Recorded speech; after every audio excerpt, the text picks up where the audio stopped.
and they win the round, picks up a triple.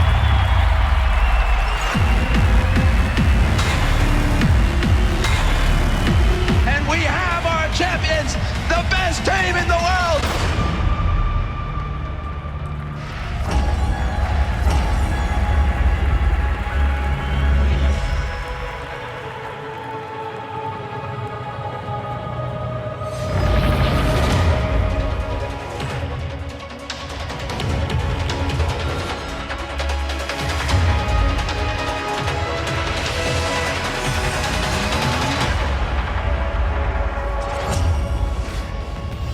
Dzień dobry, Katowice!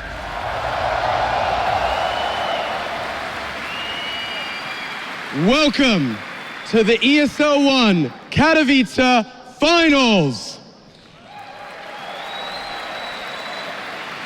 It has been a record-breaking 3 days. 16 teams whittled down to this. Today, we will make history as we crown our first double major champion. So let's take a look at Fnatic.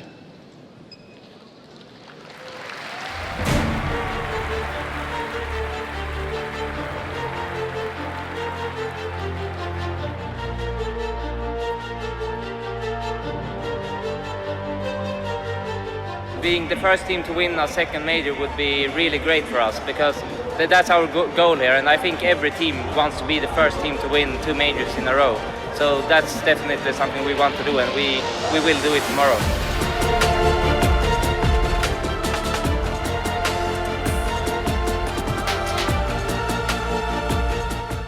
We were the favorites for this tournament, and a favorite have never won a major before, and we're definitely gonna change that.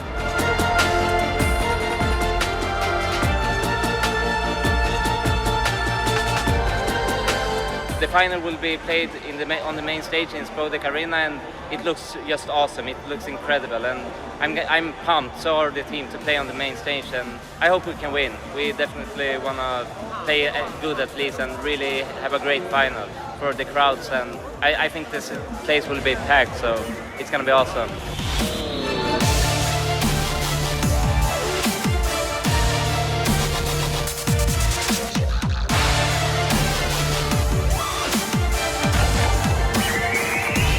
Katowice, please, wielkie brawa, Fnatic!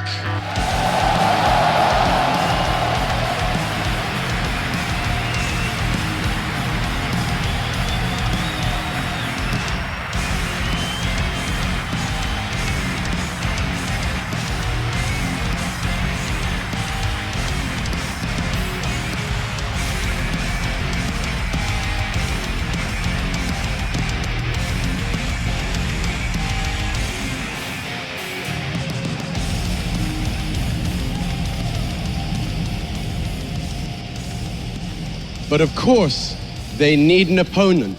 Let's take a look at the Ninjas in Pajamas.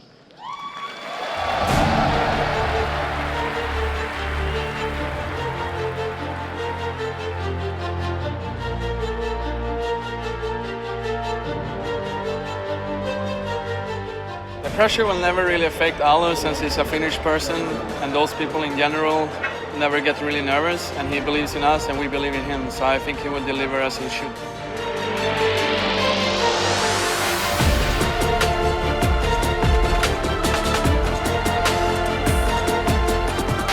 It's amazing to know that you're going to be playing on the main stage again, since last time we played against the home crowd, fan favorite Virtus Pro, and it's sad we're not going to face them again, but it doesn't really matter since we're here and we want to have a revenge and actually take back the trophy to us. If we win this major, it means that we will be the only team that has won 2 majors since the majors are starting in CSGO, and it's going to be a hell of a good feeling if you ask me if we win that, because who has won that before? At least 2, you know. It's a weird feeling, and I just hope we are the better team tomorrow.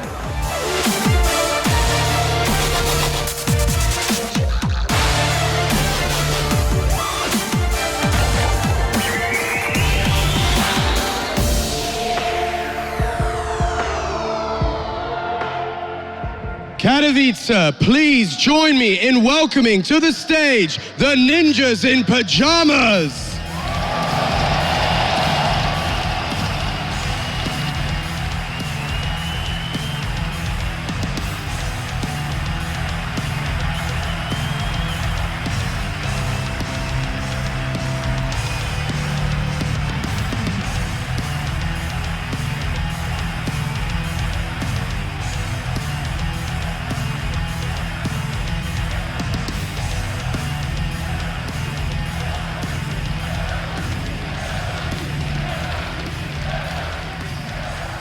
These teams are ready, this trophy's ready, this crowd is ready.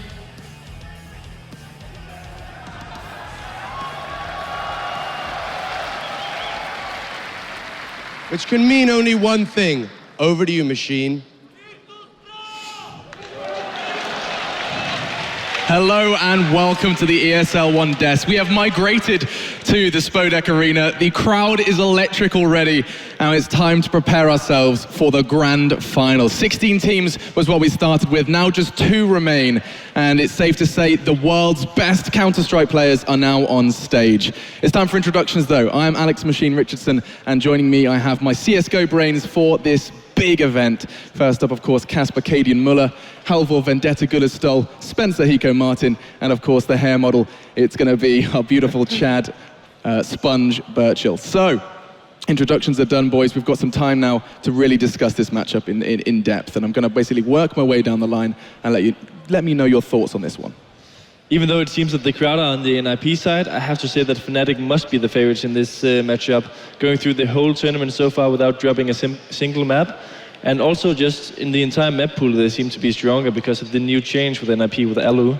They're pretty much forced to remove one of the custom maps, and I'm pretty sure that Fnatic is going to go for the other custom map, and that's just a big advantage for them. Yeah, we've already seen Fnatic pick up Cobblestone as the first pick versus Virtus Pro, so we can definitely expect something like that, especially given that NiP have banned overpass every game so far, and here we see the lineup for Fnatic. Yeah, and of course, you know, that lineup is star-studded. JW, a player that we've highlighted already as someone that maybe hasn't given it their all. Even Kenny S said it himself that he was playing passive in previous games. And Hiko, your thoughts on the Fnatic lineup?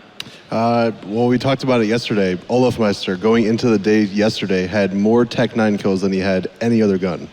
Just that stat alone is really insane. When you're able to get that many pistol round kills and save that Tech 9 for multiple rounds after that, it helps your whole team's economy. You're able to drop ops, you're able to drop guns if you end up losing rounds. So I really am excited to see what Olofmeister can bring. Chad, you know the Fnatic side a little better than some. What are your thoughts of them going into this game? Well, definitely with stars like Olof performing at the moment, it's great for the team. But if you look at the players like Crims and Flusher, who are the rocks of the team, they're doing their job as well. And if they can continue doing that in this final, I think Fnatic are going to have a really good chance of taking this out. And of course, their opponents, NiP, Ninjas in Pajamas as well. Let's have a look at their lineup and see what we expect to see from them in this grand stage. First up, Kasper. We have Sis, the in-game leader of this team, who's been performing extremely well in this tournament. Something to note, and you can just hear the crowd cheering for the NiP lineup right now. That's insane. Everyone's eyes as well on Alu, the Finnish AWP who they brought into the team instead of Michael. One thing to note is that his rating is 0.22, worse than Michael's rating at the DreamHack Major. Though it has to be said that Alu is more the quiet guy who would take the positions, which is not necessarily getting the kills. And I think he's more of a team player in that sense. Though it has to be said that the aggressive AWPing of Michael is something which could break down this terrorist half of Fnatic, which is known for being extremely strong and methodical. Hiko? When you think of NiP, you think of finals every major. You think of these strong performances, and we talked about it yesterday and every day since here.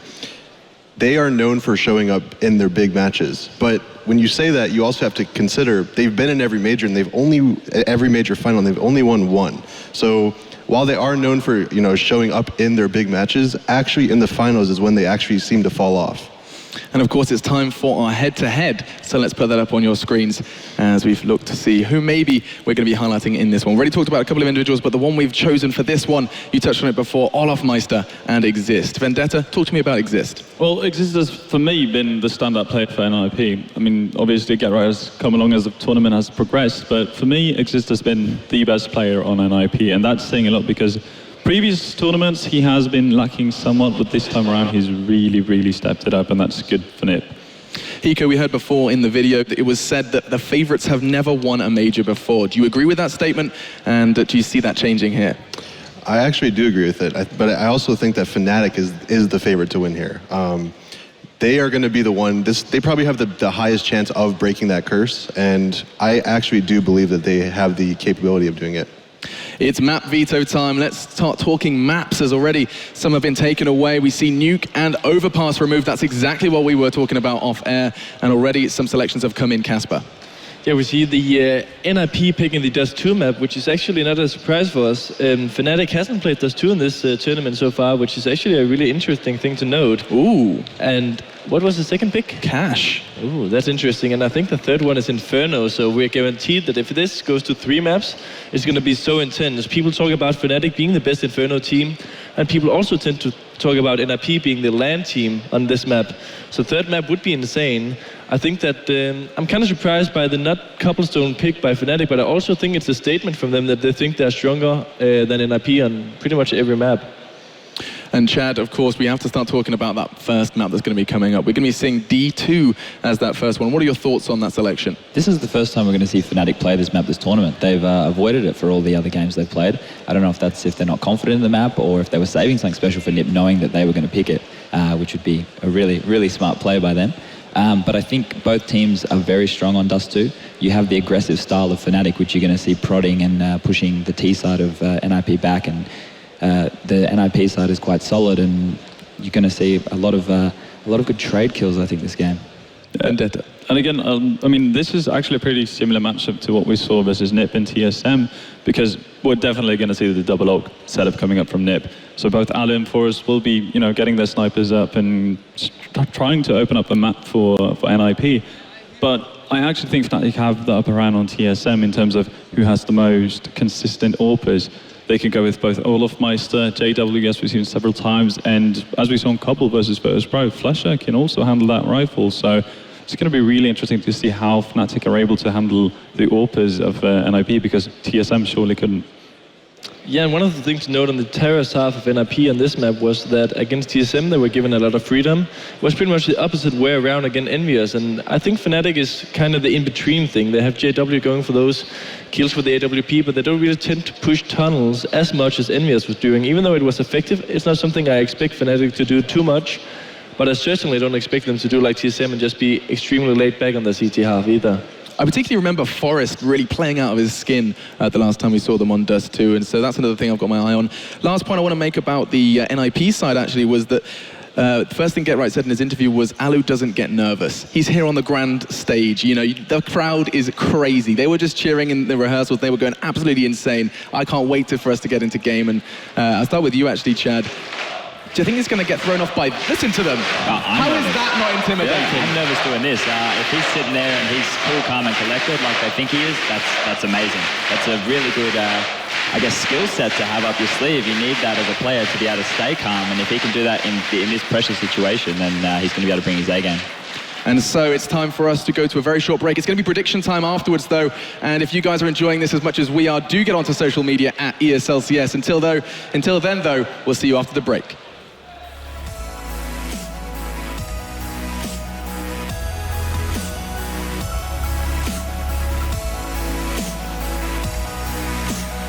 And we are back.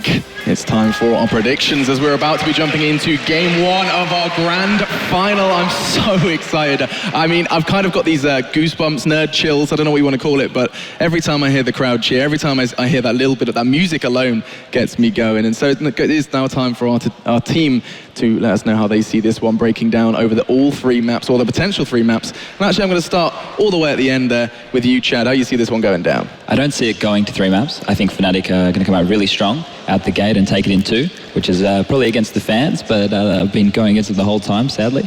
I think Fnatic will take the first map, Dust 2, 16-14, and the second map, Cache, I think it'll be around 16-10. And how about you, Spencer? How are you feeling? I am actually going to have to side with Sponge on this one. I think Fnatic are the stronger team. They will win it in 2. They're going to be close. I'll say the first one will be 16-14. Map 2 will go to overtime, and Fnatic will win it. Fnatic, the masters of overtime so far. How about you, Vendetta? Well, we're going to sound like a broken record here because I'm going to go with Fnatic 2-0 as well, but though my results are slightly different, I'm going to go with 16-13 twice. Okay. Finally. I think it's too boring to just go for the 2-0. Even though it's my best prediction, it would be to go for 2-0. I hope that it's going to go to 3 maps, but in that way, Fnatic is going to end it up. So that's a full Fnatic desk for our predictions, and I think that means only one thing. It's time to introduce your casting team for this grand final, and that is none other than, of course, Anders, Tosspot, and Sean Gayres. Guys, thank you so much. It is an honor to be here in front of this great crowd, and I'm joined by 2 spectacular casters for the occasion.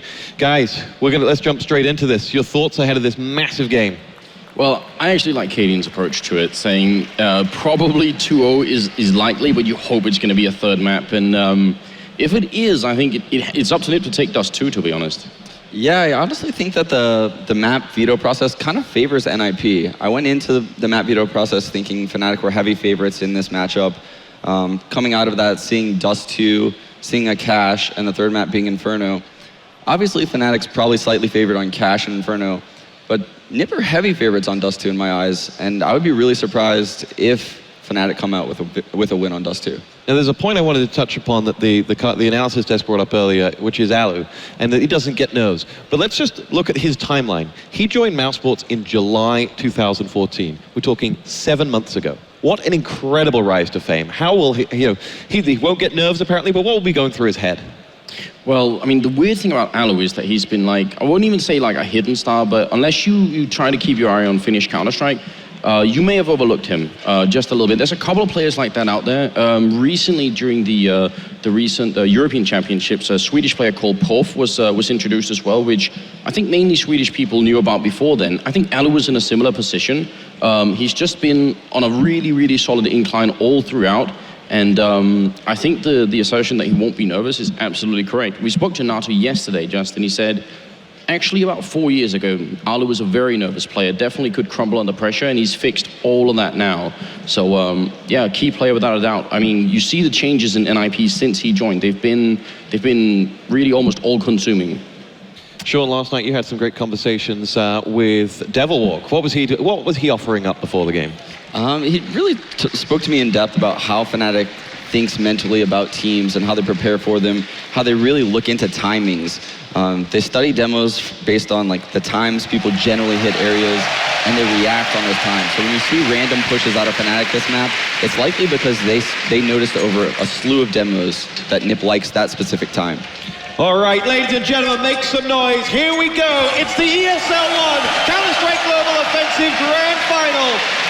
The pounding heart of esports beats louder here in Katowice. And we are ready to go. Anders, take us away.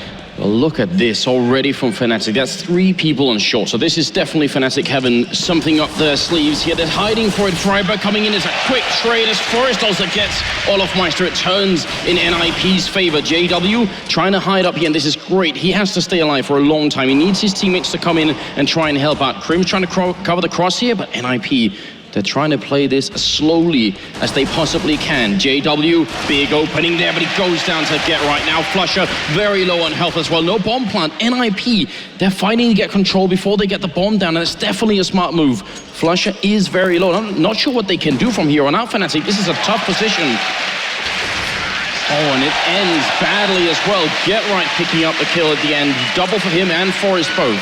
Yeah, and what you saw right there from Fnatic was just a staple in Fnatic's game. They smoke mid, they leave one guy on the B side of the map, they 4-stack A. That's standard Fnatic, stacking a bomb site, over rotations.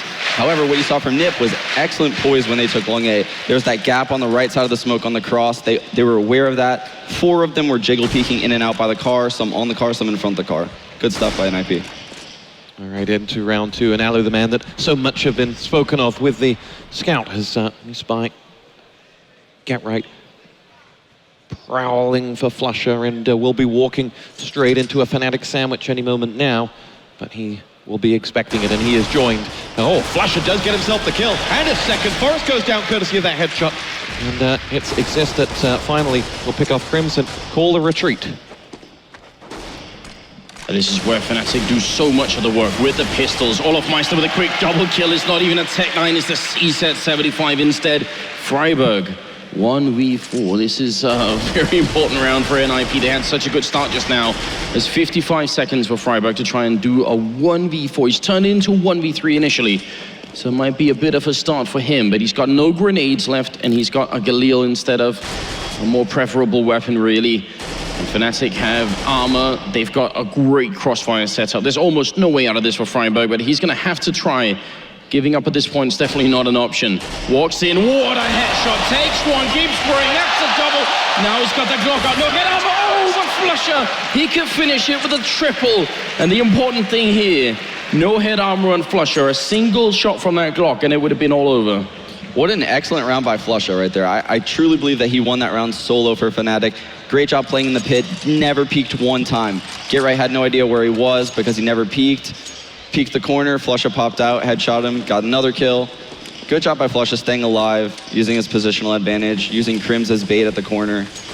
Good stuff. And that pistol round win nullified by Fnatic as we've seen it so regularly now. Now, Forrest will push out and remind us exactly what he's capable of with that headshot onto Pronex. JW levels the numbers up as Freiburg is picked off. Now, Flusher returns the favor as they try to make their assault onto this A-bomb site. Olafmeister and his Vanis claim the life of GetRight.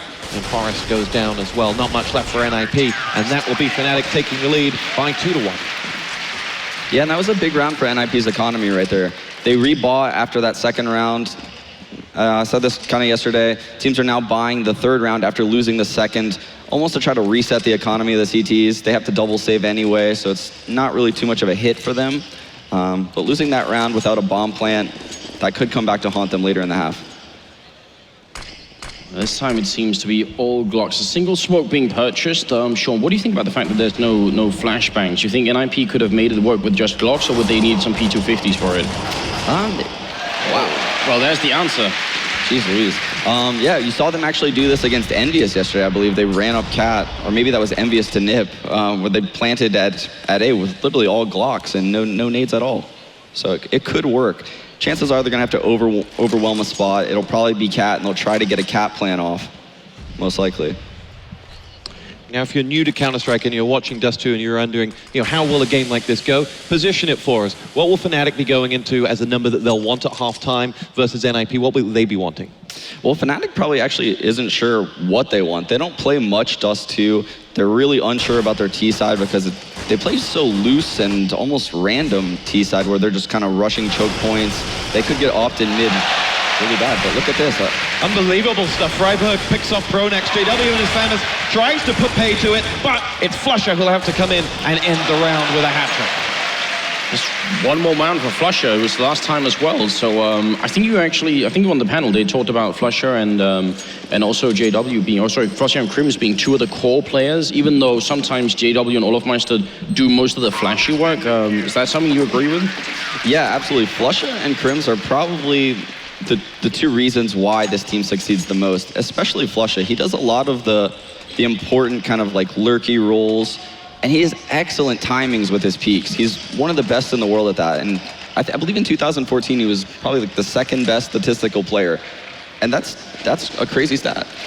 What do you think, Stuart? Should we be worried that two of the Fnatic members don't have any kills and yet they're winning quite a lot? Yeah, well, 4 rounds, it's early to say, but Fnatic have certainly had their breakfast this morning, that's for sure. NiP will want to be making more of a statement on their map point. And I'll tell you what, last night chatting with Heaton, the team they were afraid of going to this tournament was TSM because they'd played so much together pre-tournament. They were not afraid of Fnatic. All right, that's some real confidence. Once you're not afraid of Fnatic, you better be prepared to back that statement up. But confidence is key in a tournament like this. Not an exact quote, him saying that, but he was like, this is the team we were and nobody else, so let's put it that way. All right, I'll accept it. Just a minute left on the clock. Bomb's still down in the middle, but it's on the left-hand side. And what do you think, Sean? Is it going to end up with a B split here? It looks like NiP is suiting up for that B split. They probably know that since that Opera was aggressive on Cat, Fnatic still probably has 3 members around the A bomb site. It's a really good call by NiP right now. Probably Exist made this comp based on that position Freiburg spotted Olaf in. Look how late they let Fnatic know the smoke is there. They don't smoke it from the other side. They're actually in the middle when they put the smoke out. Fnatic had very little time to react here. Flusher spots one. He's going to have the M4 up, but they're coming through the window as well. That's a great shot from Crims. Very quick. Flusher with one, then a second one. Pistols out. He can't get the third. So close. Get right in turn with the double, but Exist will go down. JW and Pronex just too quick on the rotation. And I'm actually impressed that Fnatic got there so quick in spite of NiP giving them very little time. Yeah, and Flusha again won that round for them. His micro positioning right there on the fly when he's in the sight, knows a mid-B split's happening. His mid-B rotator can't stop that guy from coming in window. So what does he do? He moves from sight to in front of the plant spot where a T would typically plant. He has his guy in closet holding his window, and he's holding an off angle for people coming out the tunnels and entering the plat, which he let the first guy enter the plat. Great work right there by Flusha. And at what point, you know, we're 5 rounds in, there's a long way to go, but at what point does the scoreline start to irk you when you're on the wrong end of it? I would say if NiP walks out of this half with 6 rounds, it's still completely doable for them. I know that there's going to be picks available in mid when NiP is CT. Forrest and Alu are going to be opping around Cat and mid a lot, so it'll be interesting, those duels next half. We'll have to find out as well whether or not Alu and Forrest together could take down Olofmeister and JW. It's like a weird combination of 4 players where none of them are really necessarily dedicated AWPers, but all of them are really quite good at it. So we'll see how that's going to unfold as well. Not much going on in this round for NiP as they don't have the armor, they don't have the grenades either, which is a little bit upsetting to me. I really love it when people in these rounds buy just 1 or 2 flashbangs, see if they can get a little bit closer. JW, not worried at all. He did pull out the C-set a lot earlier because of the new draw speed. Exist finally coming up with a kill there with the Tech 9, and that will be the end of it. So overall, big success for Fnatic. You play these rounds and you only lose 1 person. It's very, very important. Fnatic really yet to show a chink in their armor at all. No, yeah, they're winning these rounds quite cleanly right now. Their economy is sitting pretty. NiP is going to have a couple rounds back-to-back if they're going to look to kind of get back in this game. Now, what do you think about the dynamic between, because right now Fnatic have been playing somewhat slowly, not too aggressively, and obviously Exist must be trying to figure out exactly what's going on, but Fnatic have been known to push upper, push even long sometimes, so I'm sort of waiting for them to actually switch gears a little bit and maybe try and catch NiP. Yeah, I'm actually shocked that, now that you mention that, I'm actually shocked we haven't seen more aggression out of Fnatic. Typically, they're all over the mid, they're pushing upper B, peeking inside the long tunnel. Maybe we'll see something here with a cap push. Fnatic have 3 players waiting to greet Freiburg, who quickly retreats, having spikes, at least one of them coming towards him. First man is Pronex. Freiburg dispatches of them both. Flusher has on the other side of Frag onto Exist. It's going to be JW to pick off Freiburg and prevent him from going any further. Forrest lands onto Crims, and now JW with his second. He's got 2 more to find. He does have help from Olofmeister and his AWP incoming, but Get Right is going to climb up to that site and hunt through the smoke for JW, but Olofmeister is lurking as Alu puts in the code. Get Right drops from above. No! Olofmeister saves JW, and now it's all on Alu. Alu 1 or 2 for the round, gets the first, JW down, Olofmeister comes up, point blank, picks him off, and that will be Fnatic recovering to take their 6th round. Wow, just excellent op work right there from Olof and JW.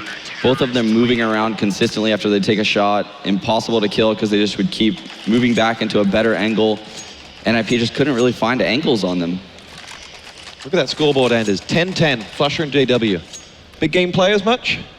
Yeah, and that's actually really critical because there's been a number of games throughout the tournament so far where JW's actually kind of stopped AWPing and just left it to Olofmeister if they needed it. Stuck with the rival. It's not that JW's been playing badly by any means, but if he's somehow regained the confidence right here in the grand finals to start really picking it up, and we do see now that they only have 1 AWP, it's Olofmeister instead of JW. I think that's a sound choice, but it's great if they can have both. 6 straight rounds to Fnatic. They will set themselves up for this next push from NiP. Freiburg that'll go down first. Olofmeister claims him. And the NiP push is yet to commit. And that was a very uncharacteristic death right there by Freiburg. He rarely ever gets op-picked at angles like that on Dust 2. Very, very uncommon to see something like that. That's a big opening. Forrest has one of the most impressive entry frag ratios in the tournament so far. It's a second kill as Pronax goes. Pronax is going to go down, and it's up to Flusher, Olofmeister, and Crims. But they're not at the bomb site. They're down the middle again. Now, unlike the B bomb site on this map, A is a little bit easier to retake. Fnatic have a Molotov, but they're not even going to go for it. They are actually going to save. And you should probably take a look at the scoreboard just to figure out, yeah, the economy might be one of the key reasons why that is. There's a good bank on Olofmeister, but not so much on everyone else. So I think that's what sparked Fnatic to make this choice. Now, that was a really slow round from NiP. Are you expecting something quicker later on, Sean? They have Freiburg as an entry fragger. They could go fast. Yeah, they certainly can. And NiP is one of those teams that when they have those long A spawns, they like to get out long A. I don't think they've had those spawns on a good buy round yet with the nades to do it. Maybe this next round we'll see something like that where they use long A fast. So you both called that you wanted to, or you were expecting to see more aggression from Fnatic on their CT side. Having saved out, and now knowing that NiP will have a bit of money in the bank with a strong round here, do you expect to see that here? Is round 9 when they revert to form? Well, I think the problem is, once you lose a round, if that's when you make the adjustment, very likely Exist will also be expecting you to do it. It's actually sometimes better, I think, to make the adjustment when you're already winning, so that you catch NiP sort of thinking about something else already. I would expect NiP to be quite ready for something to happen. And that is almost exactly what happened. What did we see there? Yeah, and right there you see Fnatic knowing that NiP wouldn't rush the B bomb site because they know they have 2 AWPs. Great, excellent kind of mid-game call right there by Pronax probably to just stack 5 guys for the A rush, rotate 1 back over to B. Look at how defensive NiP were playing. Forest was scoped up on short. They were so ready for Fnatic to try and do that kind of push. I think they saw that coming miles away. Definitely, I wouldn't have expected anything less from Exist. I definitely think he saw that might have been happening. And they are actually covering everything. I mean, this is what we call the standard split anyway on the terrorist side, so they're covering long and upper dark as well. I think it's going to be up to Fnatic. If they really want to catch NiP like that, they're going to have to do something a little bit more clever, I think. Yeah, and it looks like NiP is actually suiting up for possibly a mid-B this round. They had one guy mid go all the way back to upper B tunnels. It might be an opper, so I'm kind of expecting to see a mid-B split out of NiP right now, which would be the correct read in this situation. It is Forest who will be the one to take on Crims elsewhere on that B if they go, but Freiburg leading the charge towards A, takes a peek inside, not much there, and Crims is going to be the man to see action. Headshot onto Forest and follows up onto Exist, and this just got a heck of a lot harder, particularly with Flasher coming in onto Get Right. Elsewhere, Alu's gone down as well, and Crims has just stamped his name all over that B-bomb site with those 3 frags. Yeah, and I think that was the correct read right there for NiP. Their spacing entering the B bomb site though just wasn't cohesive, I guess. Forrest entered first with the op. Exist took an angle jumping on that box that he really couldn't trade the kill. If you saw kind of closer angles together between Forrest and Exist, that round probably goes completely different. Now that's a B spawn if I've ever seen one. They all spawn to the far left side of B, so they'll be moving a couple of people up there pretty quickly, and they don't have all the equipment in the world. I'm wondering if they are going to keep going or not. They will slow down pretty fast. I'm guessing they also caught a couple of people jumping over, so once you see those fast crosses, doing the straight B rush can be a little bit more tricky. 7-2, Fnatic lead in the first half of the grand final. Fnatic defeating the hometown favorites to get here. NiP dispatching of Envy. Good opening here for Fnatic. 2 kills for the 1. Crims has gone down. NiP, they're in the bomb site though, and retaking B is so tough. Get Right will pick up Flusher. So at 3-3, NiP actually have a big advantage. JW goes down as well as Get Right picking up a 2nd kill. Now it's Pronax and Olofmeister left. And to retake it now would be a bit of a miracle if they could make it work. They have a lot of grenades, so maybe they could force someone from NiP to move out of a comfortable position and maybe catch them, but Pronax has already decided it's not going to happen, which is a bit of a problem because Olofmeister's still here. Maybe just a second of miscommunication, which means Olofmeister's sandwiched in, and Pronax is going to be trying to save this AWP. This could be a huge round for NiP. They might be forcing Fnatic to eco very soon. Big play from Get Right there, out of the sight, but still very much in mind. He got 2 frags, and he completely prevented the retake. Yeah, and I love what I'm seeing right now from NiP. They're forcing their game on Fnatic. They obviously saw some sort of weakness in mid-B splits on Fnatic. Yesterday versus Envious, we saw NiP abuse the A bomb site time after time, rushing out long A, using a lot of different tactics than what you see now. This is a perfect example of like small anti-stratting at top tier CS.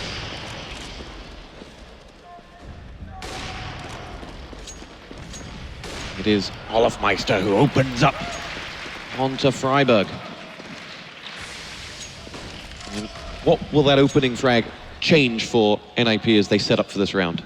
Well, Freiburg is their man that usually takes the catwalk. He takes it really aggressively alone. So what you saw right there is Get Right immediately left long A and took over Freiburg's role. Something that NiP is really good at is they can all take each other's roles interchangeably because they've all played the game for so incredibly long, and they've all played together for so long, with the exception of Alu, obviously, recently. Their knowledge of the roles within Dust 2, unmatched.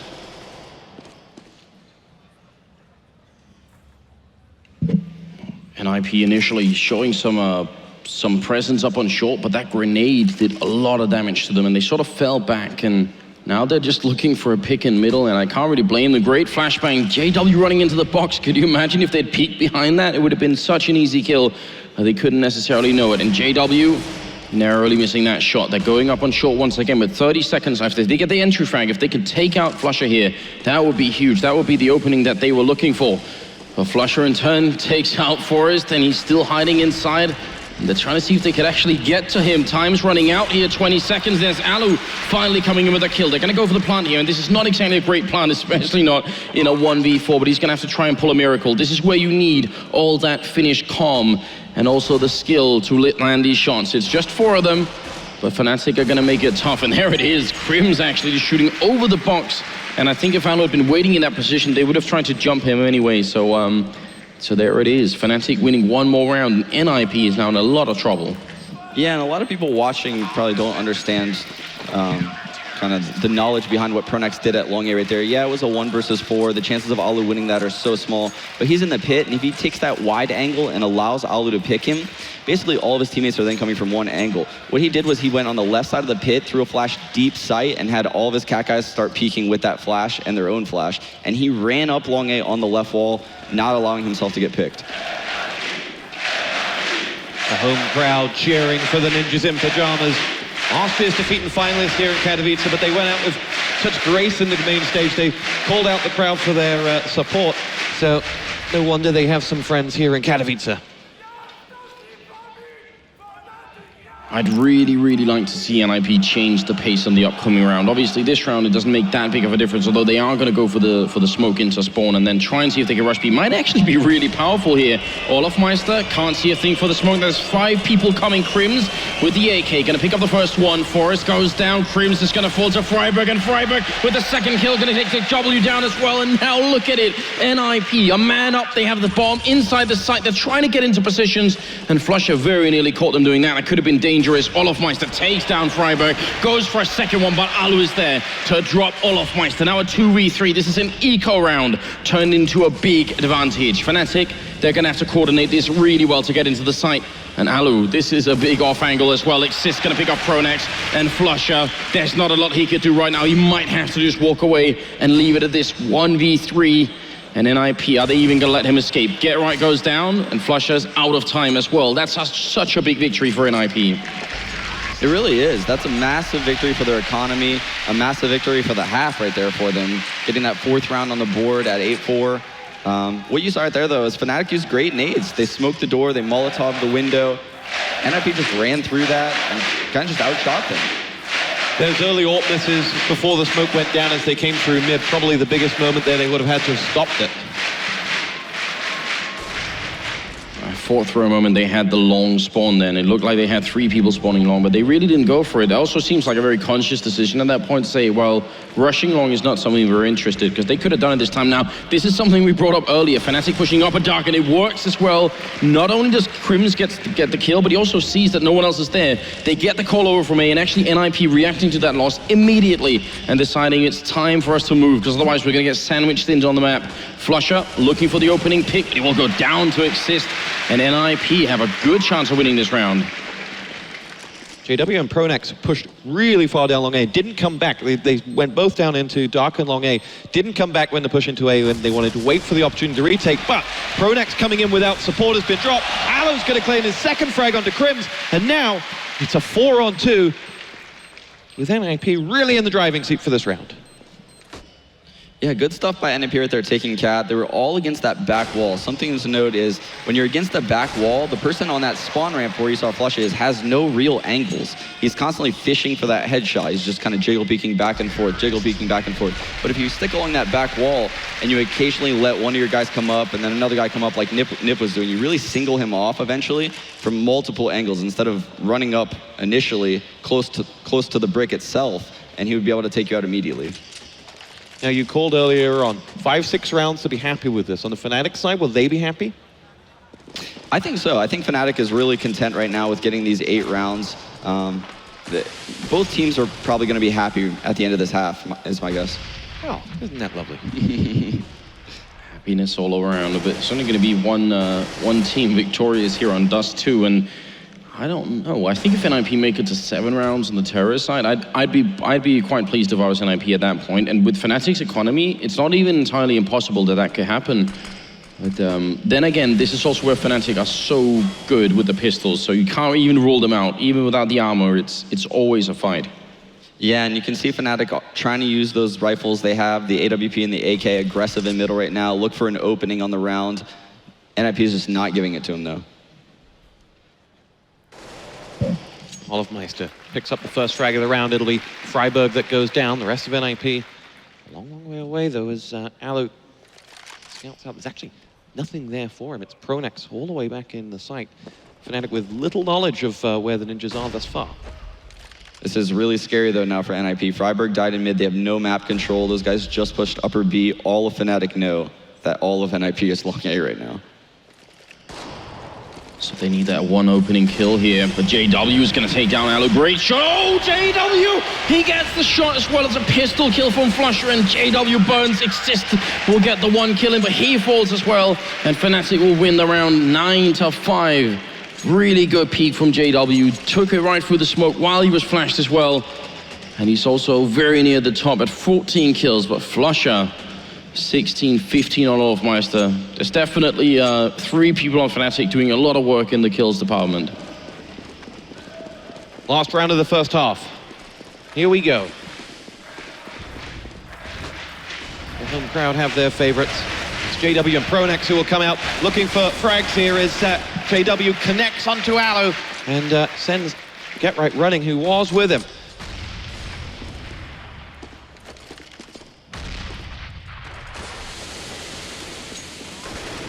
Well, once again, the smoke is up in the middle. Flusher coming through, looking for the opening, but they're not going to find. He's a little bit worried, and I don't really blame him. Olofmeister in sight, going to get the one kill, but Exist takes him down, and Crims is in the smoke. He's trying to see if he can find a way out, and Forrest will give it to him, but not the way he was expecting. Forrest goes down in return, and now it's on Get Right to clutch it. Maybe the one person you'd want to have left in a 1v3 like this. Now, if only he had the bomb, there'd be so many more options for him to walk around the map, maybe try and pretend to be at A, but because the bomb is right here, Fnatic can stay as one group, and there's not a lot that Get Right could do about it. This is going to be down to part skill on Get Right and part mistake on Fnatic. We'll see how it unfolds. Quick peek there, does a little bit of damage to JW, and he's not scared at all, and Get Right is still down there, waiting. But he can't wait too much longer, and he will go down. Flusher, he started the round, or he started this half. He ends it with a triple kill as well. Very solid performance from him.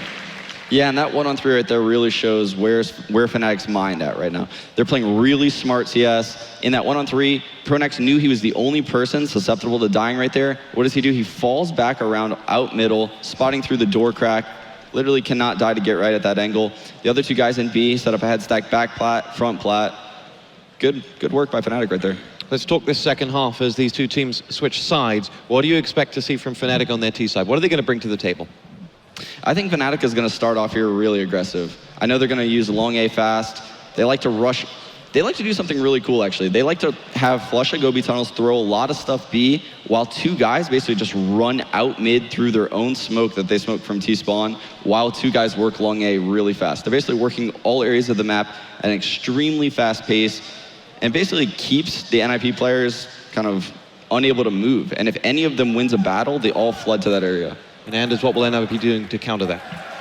Well, actually, I think NiP very often, as we've brought it up so many times in the past as well, they do rely a lot on their picks, and in pistol rounds, it's Forest I'm going to be looking to. I think Forest is actually one of the best pistol players in the whole world, and this is where we're going to have to see it, especially on Dust 2. I recall a number of times where he starts off with a good couple of USPS kills. If they get that, Fnatic's whole strat could be shut down very quickly, and I do think, in my opinion, I think 5 rounds is just on the low side for NiP, so pistol round here, and we've got a real game on our hands. One half in. Anyone on the server that you're a little concerned about right now, or is everyone delivering as you would want? No, well, I'll go the other way and say, actually, because Alu's got the 5 kills right now. You have to remember, NiP aren't putting Alu in a position where he's meant to get a whole bunch of kills, but I would say those 5 kills have been pretty high impact kills. And that's something you have to remember every once in a while, that if you just look at the actual number, you'll get a bit of a misconception about what Alu's actually doing. So a little bit of credit to him as well. They've been really important kills, the ones that he's got. That's what I always say about myself as well. Exactly. Not many, but they're all important. And I 100% agree with what Anders just said. He's not really in that big of an impact role in their T side, but this CT side is his time to shine. He's in a lot of spots where he can open up rounds for NiP. So if Alu goes small this half, it could be in trouble for NiP. Katowice makes some noise. Here we go. The second half. Fnatic 10, NiP 5 are underway. Freiburg very nearly got caught. I think if maybe they had charged him down there, there's not a lot he could have done, but Flusher probably a little bit worried because he started off on 4 health. And Fnatic really do kind of grind to a halt. They've got a couple of people towards lower and upper dark and a couple of people out long, so they're really feeling out NiP. And the Swedish team, well, a Swedish team, that's both of them, but the CT side here with Exist moving up is going to give them such a lot of information. NiP aggressive from the start, and they're going to find out quick what Fnatic are doing. It's Forest with 2 big headshots. Crims and Pronex both down. And NiP find themselves in a fantastic position. 2 men to the good, and Flusher are just 4 points of health. But look at the health on the NiP side. They have little of it, let's just put it that way. Olafmeister picks off Freiburg. The damage from that Tech 9 Olafmeister, I have no idea how he does it. It's incredible, isn't it? Oh, Flusher, he jumps with the Glock. That's such a dirty kill on Alu. That is going to be very frustrating, and now Flusher's feeling it as well, just jumping down, doesn't want to get caught on short. It is a 3v3, and the bomb is ticking away. There's no kit currently picked up on NiP. That's a big problem, but Get Right gets the one. JW goes down. It's going to be up to Olafmeister. It's going to be the Tech 9 Supreme here, down in the pit, sniping away. He's got 30 bullets left and trying to stop them. There's the 1 kill on Get Right. Bomb still being defused. He's trying, and there it is, NiP. They get the wires cut, they win the round, and now the game is definitely on. Yeah, what you said was the perfect adjective to describe that round. Dirty. That round was so dirty. Those Tech 9 headshots from crossing long A into spawn, the jumping kill by Flusher. But good work by Fnatic and great retake by NiP right there on the A bomb site, because Fnatic actually had that round in the bag. And I'm not sure how much of it would have been possible if Forrest didn't land those 2 kills. He's such a monster with that USPS. Very, very calm, very collective, and it goes back a long way. So historically speaking, way back into 1.6, would have said him and Edward, who's now playing on Na'Vi, the 2 really great pistol players of 1.6, at least later on at least. Forrest gonna be taking down Crims here, and also Flusher falling out. Fnatic with a really early buy, Sean. Is this a surprise to you? No, not at all. Fnatic is notorious for buying on these second rounds. They'll never save. And even on the second round after they plant. So a lot of teams on the second round after they plant will like to full save second to buy AKs on third. Not Fnatic and Envious though. They're real big fans of buying the second round and keeping the economy really low for the CTs. Freiburg being chased down, but will come out of it with a frag onto Olafmeister. The nade from JW, followed up with his own Galil. Do make a round of this as there are 2 players armed and dangerous for Fnatic, looking for the 3 of NiP. And JW and Pronex will look to escape long A, but it is Forest who will be waiting. Tough round for Fnatic here, because it looked like such a good start. And Sean, once the round is over, I want to know if you've ever seen that smoke wall that went down so they could almost isolate the player in pits. Very cool from Fnatic. Pronax, though, will take it. He can't finish off Forest either, and JW is alone. He doesn't have the bomb, and he doesn't have the time either. Actually, he needs to die, and Get Right is going to get that kill. Very important that JW doesn't stay alive until the time runs out. Wouldn't expect him to make that mistake, but Sean, they isolated the guy in pit with smokes. I've not seen that very often. Yeah, it's a very rare strat. I have seen it a couple times on Dust 2. Actually, one of the times that I've seen it, I believe, were from the Brazilians when we were scrimming against them. They threw that wall of smoke at long A, singled off our guy pit. It's a great strat because the rotations on Dust 2 are known for having one pit, one kind of that game helper car area, and then one almost floating around spawn towards mid. So basically, you're fully singling off that guy pit, which is what Fnatic did. Get right, who senses action coming his way in mid as he retreats, waits for Forest to come and help him out. And he duly obliges.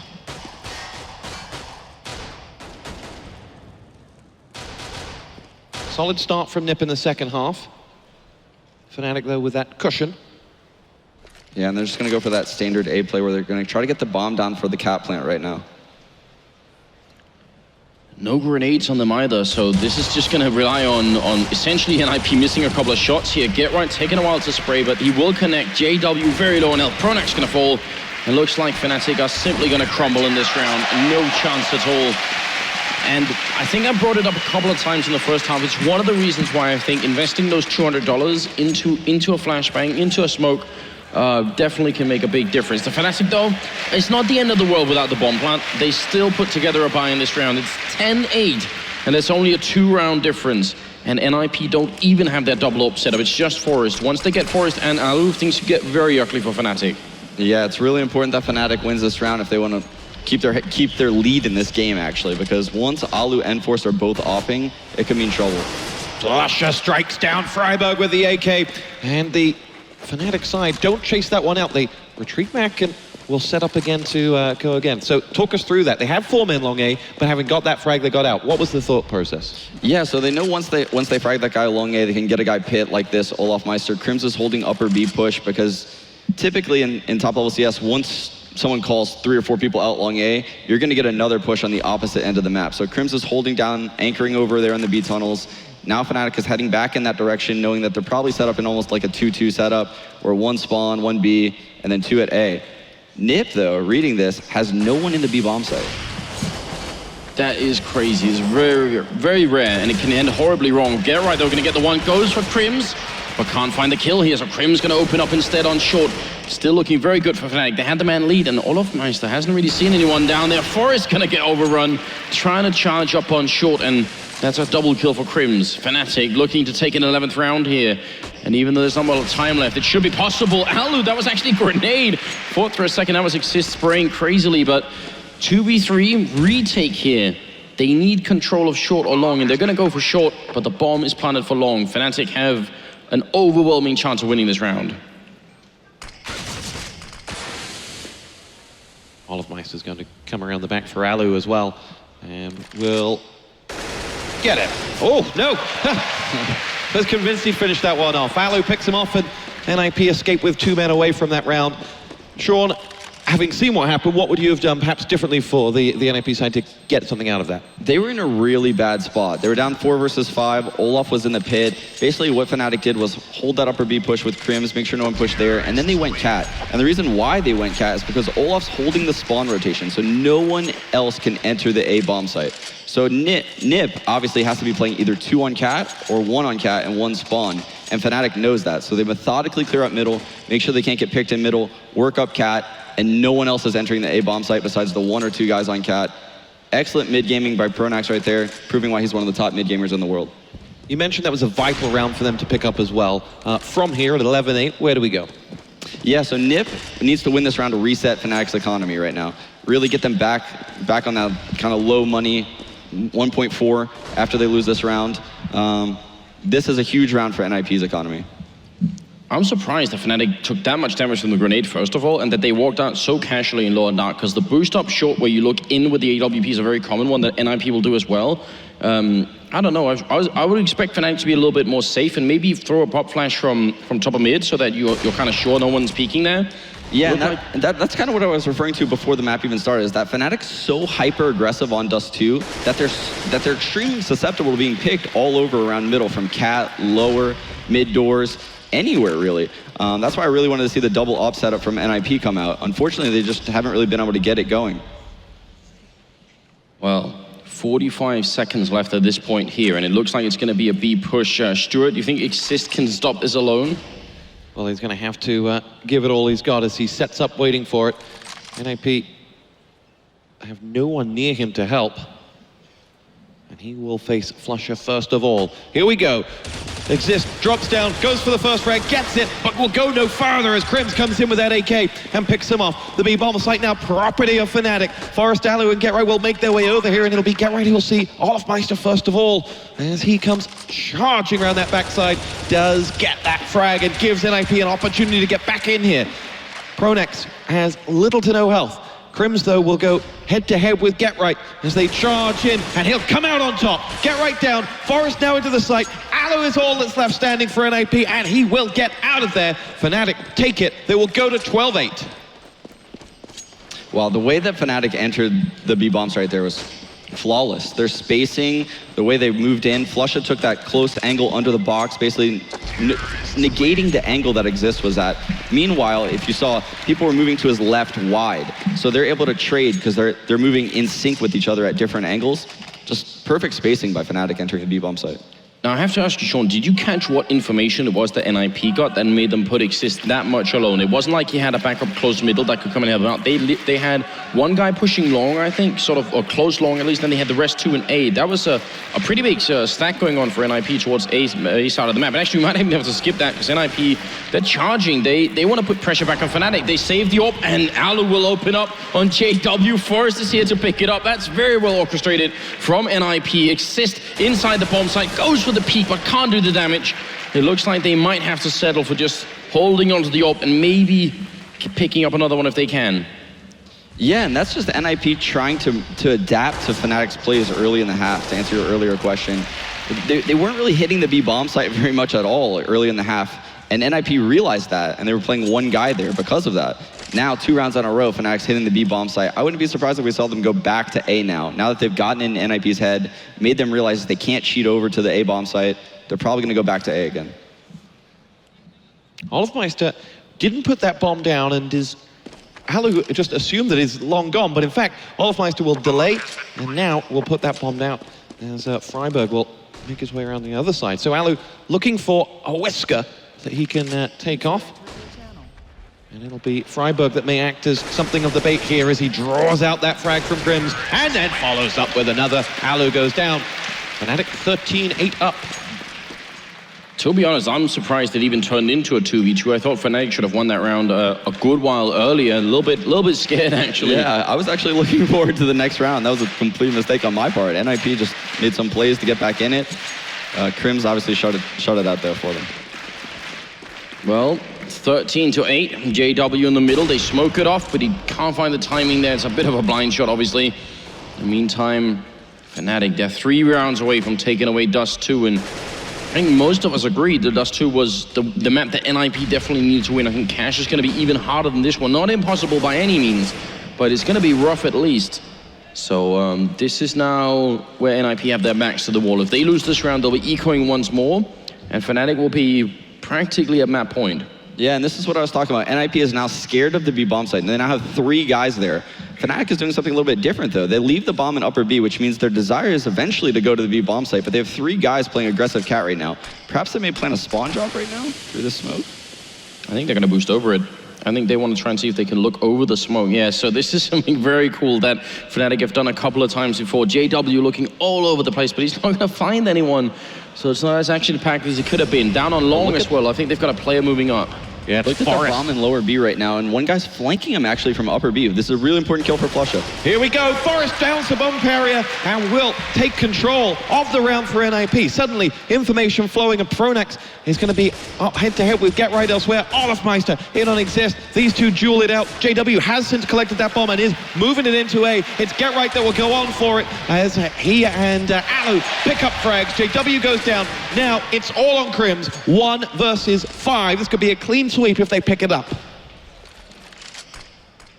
What a situation, what a kill from Forest. That's what we talk about with high impact kills. It's only one, it's not a flashy triple or a quad kill, but it makes such a big difference here. Crims, time runs out, and NiP, they get a second lease on life here. Sean, please tell me, when you're in a team like that and you're getting ready to execute and then all of a sudden your bomb carrier dies, how does that affect the communication in the middle of the team? Yeah, it's very odd that Fnatic would leave the bomb in B tunnels like that and just have him so susceptible to the B tunnel push, knowing that NiP is a fan of pushing upper B. They've done it before in this match, actually. So, weird call by Fnatic. I don't know what their end game was that round. 750,000 people watching this as Forest will see action exist, and he will go up against a full assault from the Fnatic side. Flusher down by Forest, Exist gets his frag as well, and the pair of them go to work on the Fnatic boys with 3 frags and force the remaining 2 to retreat. And this would be quite the comeback for NiP. You could tell Fnatic, they thought that would have been a good idea, and actually they did catch one guy in that car corner, which is not always amazing to hold. It kind of seems like it should be, but very often you can get sandwiched in. In 1.6, it would have been an amazing corner to hold, but in global offensive, it's a little bit harder sometimes. JW and Olofmeister, what's the play here, Sean? Do you play to damage NiP's economy and maybe hope to have the bomb down, or do you just play to save the rifles from the next 50 seconds? I think so. I think their goal right now is to really hope NiP messes up and starts looking for frags too early. They know that NiP is probably going to try to hunt them eventually. Oh, and yeah, see, JW is just trying to clear an angle and gets caught by Get Right there. It's just Olofmeister left. And NiP will get themselves into double digits if they can close this round out. Olofmeister will be caught in a sandwich. Much as he was last round as well, in fact, at the very end. The Olof sandwich. I'm not sure. Oh, there it is. Exist. And we'll drop him. And they actually have a chance for a double up here if they want to. So I'm sort of wondering, yeah, there we go. Gonna pick it up. And this is what we were talking about from the very beginning. Forest and Alu. What positions do you think they're going to take? Are they going to play it passively, or will we be seeing short boosts to try and get into middle? I'm definitely expecting a short boost as well as maybe Forest opping in the middle. If Alu has the long spawn, though, he could take it. You know, we've gone 2 rounds without a Fnatic frag. So, yeah, we have 1. It looks like we have 1 picking mid and 1 aggressive cat. Yeah, so just like you called, Sean, that's exactly what they did. Went for the boost up short. Forest fighting it out. He's stolen a Tech 9, which is obviously a great choice as well. And Alu down the middle here does spot out 1. It's only a eco round here for Fnatic. But NiP need to get out of this round with everyone alive. It's really important for them. Alu, 2nd kill there through the middle doors. And Pronax, Olofmeister, Flusher, they're all very low on health. Not much of a chance here. So the gap has really closed to it. It was just a massive lead for Fnatic, and now it's shrinking. Yeah, and this was what I was worried about for Fnatic. Now they're gonna have to keep up that pace. I think they need to keep using long A and B like they've been using it. They need to use it fast, because if they work in the middle, I honestly think they're going to get picked apart by the 2 ops on NiP side. Momentum very much with NiP now. They have, built up a bit of a bank as well to go with it. For Fnatic, they've got to stop this. They cannot allow it to go to 4 straight rounds. And it's really important to note, too, that Anders said Forrest stole that Tech 9. That's not helping him get out of jail anytime soon. Listen to the crowd. They're loving it. 13-11, 25th round is only the first map here at the Grand Finals. There's so much still to come, but it already feels like it's been a very long fight for both these 2 teams. Flashbang on over, and Forest feeling somewhat confident, but can't easily catch someone over the smoke. And Fnatic are playing quite defensively here. They're slow to get into the middle. I think they're a little bit worried initially that maybe NiP was going to go for the boost again, but NiP are also changing their pace, trying not to get too predictable. And it's going to be a little bit more difficult, I think, for NiP this round to pick up an early kill. Forrest is going to be the man to try, and he will pull back in the end. The Fnatic firing squad usher him away. Yeah, and Fnatic has no map control after almost a minute into the round. They've done nothing. Their mid smoke's gone. They haven't even progressed up cat. Basically solo because of Forrest. He's just playing so aggressive in the middle, Molotoving, peeking in front of the Molotov, using it as like a one-way.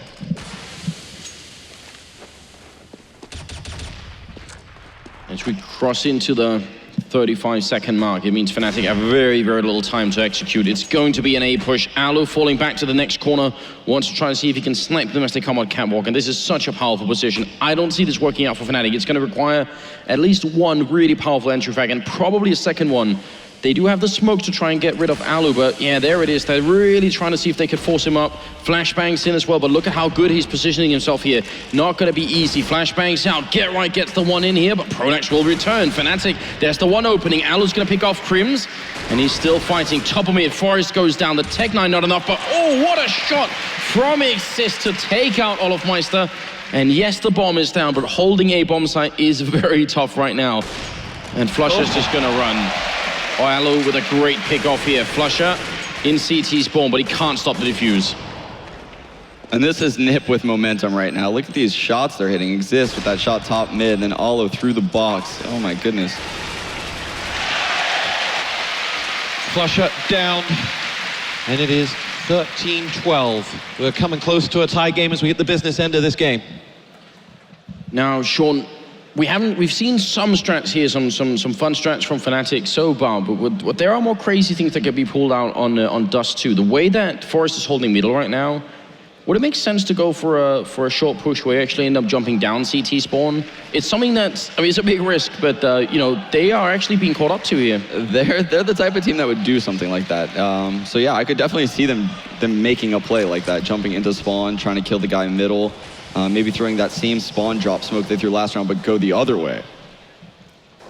Well, this time at least they find the opening on Forest, and that has to be big. One of the orbs out of the picture. Alu still has the other one. Still a bomb is in T-spawn. Fnatic really playing defensively. And yeah, again, we're almost 45 seconds into the round. Fnatic has no mid control yet again. This is going to hurt their chances of winning the late game situation, even in a 4v5. And look at this fake here. They're smoking like they did last time when they went pit, but the bomb is actually in upper dark. So Freiburg could probably remember what happened last time he got isolated in here. Might be calling it out. They might be coming. And look at NiP. They are rotating one guy over, leaving just a single person in B, and that's Exist. Whereas just a few seconds ago, they did have two here. This is work for Fnatic. This is exactly what they wanted. Smart play from the terrorist side. Exist gonna pick off one flash out. Still 10 seconds, and oh, Get Right comes in to help out. Exist will go down the Crims, but Get Right is there to cover it. That is very, very great play from Exist. Only the one kill, but it's worth so much in the end. And Olofmeister is going to fall as well. Pronax 1v2, and he will fall to Get Right, who gets a triple kill. NiP now ties the score at 13-13. And again, high impact play from Exist there. Yeah, Exist is literally writing the book on how to play the B-bomb side on Dust 2 this tournament. And it's crazy because throughout his whole entire CSGO career, he's been that A rotator. And this is one of the first times I've ever seen him play the B-bomb side. And it's like a blessing almost that he was sent there, because every time I see him, he's stopping rushes, he's nading, he's flashing. His nade usage is excellent over there. You heard it here first, ladies and gentlemen. Divine intervention put Exist on B for NiP. And, well, we are right at the business end of this. 13-all. We have a timeout. Just please entertain us. What might be going through those two team speaks right now? Well, Fnatic actually called the right strat that last round. They had a 3-on-1 against Exist entering the B bomb site. He stalled them. He got that entry kill and then hid and used his nades so effectively, allowed for a rotate to come in, helped him out. Fnatic just honestly needs to speed up the pace though, or do something to get mid control, because right now this slow, methodical way of taking mid isn't working. Even if they are getting the entry kill like they got last round, it's all for nothing because they're not even getting up cat. Too much time has passed. NiP is reading them really well, with the exception of that last round. So Fnatic needs to speed stuff up in my eyes. Well, I mean, right now we can. I mean, we don't want to say too much, but they're sort of. They may have the position to try and do it. I'm not sure about the money. At the same time, Fnatic are right now playing a lot around the smokes and the flashbangs. What do you think, Sean, about the going the opposite way and saying, well, how about just walking in B without anything, not allowing NiP to know that we're going to come until we're there, right at the edge? I mean, obviously it relies on a little bit of luck with Exist not peaking too soon, but we've seen it work before. A lot of the CIS teams will do it on this map. They'll do it on Mirage as well a couple of times. Yeah, so it wouldn't really be that bad of an idea, but what you're going to see from NiP pretty much every round for the rest of this half based on their money is you're going to see them pre-smoke that upper B tunnels. Force is going to come in through the window probably with his op as Exist gets set up, and then at that point Force is going to fall back to mid. once Forest falls back to mid, that maybe like 5-second to 10-second window, Fnatic has a time where they could jump through that smoke and single out Exist. And if they throw the proper flashes, maybe one at that like Humvee fence area, that'll blind anyone in like the window or the plat by the barrel. And that'll eliminate half the angles, maybe, that they could die from when jumping through that smoke. So just a couple coordinated flashes jumping through that smoke would get them in the B-bomb site, like you said. Let's walk through the scoreboard whilst we have the moment. The spread on Fnatic is 5 from 23 to 17. In fact, let's come back to this later as we're about to get this underway. But Well, if ever there was something to make Fnatic move fast, I think it's probably Tech-9s. They seem to work even better when you're running. They have the flashbangs, they're going up short. It's an actual Tech-9 train. Almost the most viral thing I can imagine. Alu up in the A-bomb site might get overwhelmed here. Olofmeister picks up the first kill, a second kill. Flusher comes in, Alu's down, it's Forest and Exist left, and this is working beautifully for Fnatic. It's Exist to take down Crims. They're trying to fight their way back, and Forest is out in the open. Bomb is down, but he's getting outgunned here. Olofmeister, a third kill in the round. What a champion. Now down to Exist in a 1v3. And NiP, they might lose this round. Fnatic, they had the timeout, and it seems to have paid out really well. The Swedish captain here, or the NiP captain, he's fighting for it, jumping and shooting, looking for the opening, but he's being flanked in the smoke. 7 bullets, he goes down. Pronax, it's in-game leader versus in-game leader at the end, and Fnatic take a 14th round. And a wrecked 9 train wins them that round. Ouch. big round to come back. But that's the purpose of the timeout. That's what they wanted. They were looking for the inspiration, perhaps from Devil Walk Behind, just to freshen the thoughts up and offer them something that would allow them to do that, because that round wasn't coming. The momentum was against them. And Olofmeister down to 13 points of health now, having taken a whack. NiP, of course, plenty of cash in the bank. Alu pops his head around the corner, spots Pronex, downs Pronex, and saw JW to boot. Yeah, and Alu already dealing a ton of damage this round. 187 points of damage dealt. They all of NiP sitting pretty at 100 right now. This is going to be a really hard round for Fnatic to win. And look at how quickly he's positioned himself again. One shot middle, now he's all the way up catwalk again. That's going to be really hard for Fnatic to guess. I'm surprised that it's him and not Forest who is pushing aggressively, because we've seen Forest do that plenty of times in the middle. Alu's feeling so confident right now. He really has changed NiP, but Olofmeister will get him even at 13 health. He's legal. JW, I think I was get right trying to capitalize on the kill, and Forest goes down. It's Freiburg and Exist left. 2v3, they're on either side of the map, and Exist, he's done it before, he's gonna have to do it again. They're coming around the corner, he gets one, tries, he gets two! Oh, Exist, and now Freiburg in a 1v1 versus Flusher, and he has got a good chance of doing this. Flusher has no idea, whereas Freiburg can be absolutely sure exactly where Flusher is. So this 1v1 is going to decide a lot on this first map. Freiburg walking in the crowd, they're chanting in the background, and they're chanting for NiP. They want to see the comeback. Flusher goes in, a lot of damage put out. Great flashbang as well, and Flusher now has a good lead, and I love the decision to go around this side of the wall. Very good, but it goes down! Freiburg with the flashbang, and there it is. What a clutch. Freiburg and Exist, absolutely heroic play.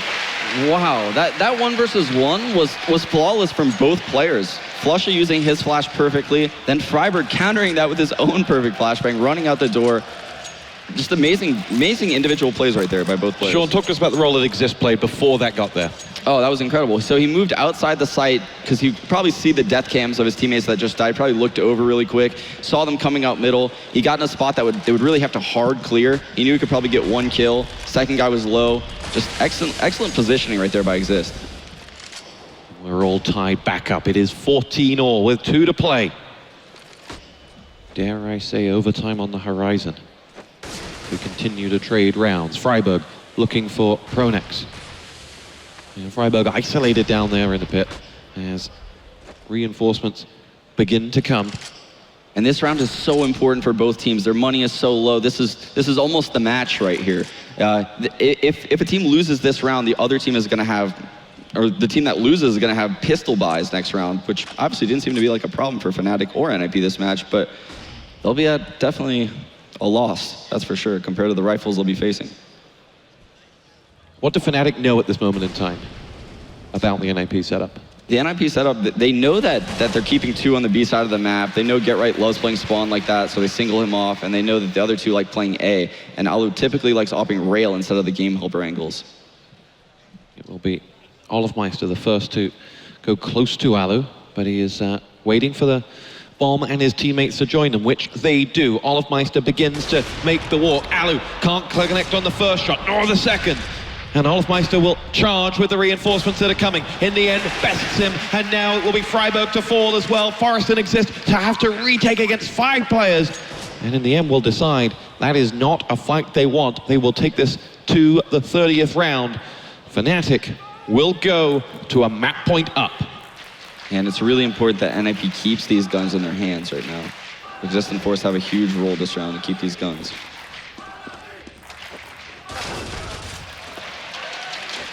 Oh, first up on the way there. Exist going to pick off Olofmeister and steal the AWP. Forest also picking off Flusher.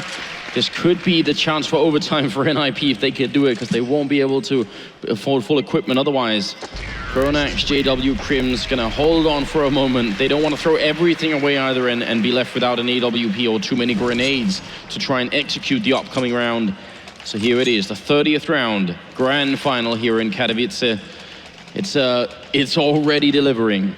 Yeah, this map has been so epic so far. Coming down to the final round right now, who's going to take it? Both teams look like they're quite well equipped. Couldn't ask for a better ending right now. Well, look at this. Pretty aggressive move out long from Pronax with an AK. Normally, if you see someone running like that, it's because they got the spawn for the AWP pick, but Pronax is just jumping out. Last time he got legged, and they still won the round. They still managed to get back into it. So, gives them a little bit more control, but obviously, down in the pit is Freiburg, and I think he's got Alu over there on car somewhere with him, so they've got a good setup still. Olofmeister waiting, and that's a good pickoff, and he's gonna run behind it. He's got no backup, so he's just charging in on his own. Very, very Olofmeister-esque here. And Forest on the other side. Backup is now coming. He's gonna have to go huge, Forest. He gets the first kill, but he's flashed. He goes down. Get Right's picked off one, but Freiburg has fallen, and this could be Fnatic running away with it. Alu alone, and there it is. Fnatic, they claim Dust 2. It is Fnatic who win map 1, which was NiP's choice. And now NiP are going to have to go about this the hard way if they want to be the first team to win their second major. Fnatic with one hand on that trophy. Sean, your thoughts on that map? Yeah, so what you saw in the last couple rounds right there is Fnatic accepting the fact that they couldn't get cat control through middle. What they opted to do instead was something that I kind of mentioned in the beginning of the match, where they would get a guy out long really fast.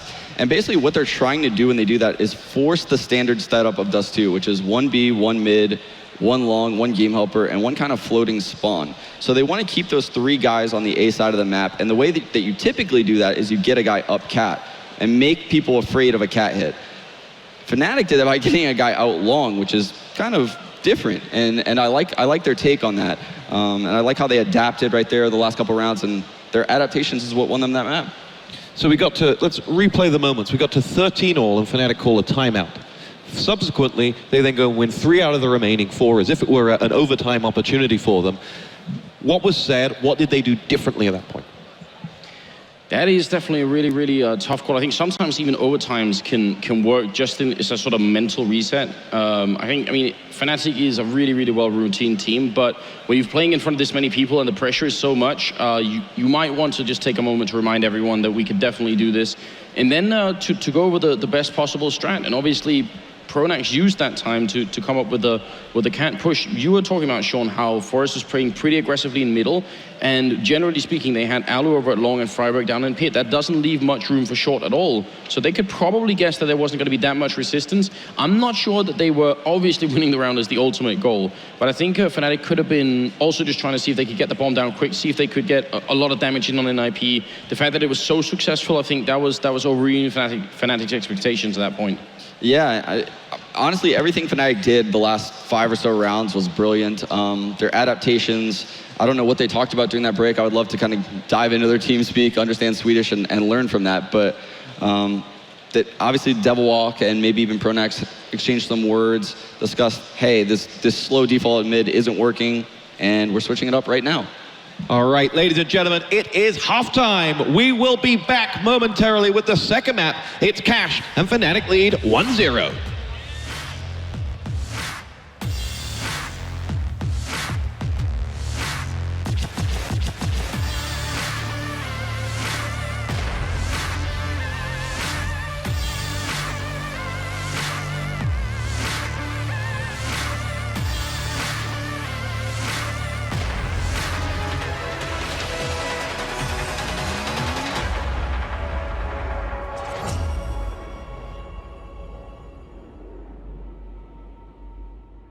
Ladies and gentlemen, welcome back to the ESL 1 Katowice Grand Final. It is Fnatic who lead NiP by 1-0. It will be Cash that's hostess for this second map. Anders, your thoughts? Cash is a map that definitely NiP has struggled with in the past, but with the pickup of Alu, so much has changed for NiP. So I don't really want to look too much to the past. I just want to see if it's going to be better this time. And there's such a lot to improve. It's not like NiP would somehow be inherently bad at playing Cash. Fnatic have had really good success, especially I think on their CT side. They have a pretty solid lockdown, and I mean, I expect them to do pretty well overall. I think they could do all right. But Fnatic definitely the favorite team here. Definitely the team that should be making it out of Cash. I think NiP are going to have to take some risks to bring it back here. I think they're going to have to play outside of their comfort zone to try and see if they can make that work. Sean, what do you think? Standard play for NiP, or should they try and risk it? No, I think what we saw out of them versus Envious yesterday was perfect. They basically ran that slow default, and they stopped Envious's pushes. They were really able to hold him back. That's what I think they're going to do here. Well, this is the amphitheater of esports. This is what we live for. And this is Fnatic versus NiP, the grand final. He's ready. Are you, Katowice? Make some noise!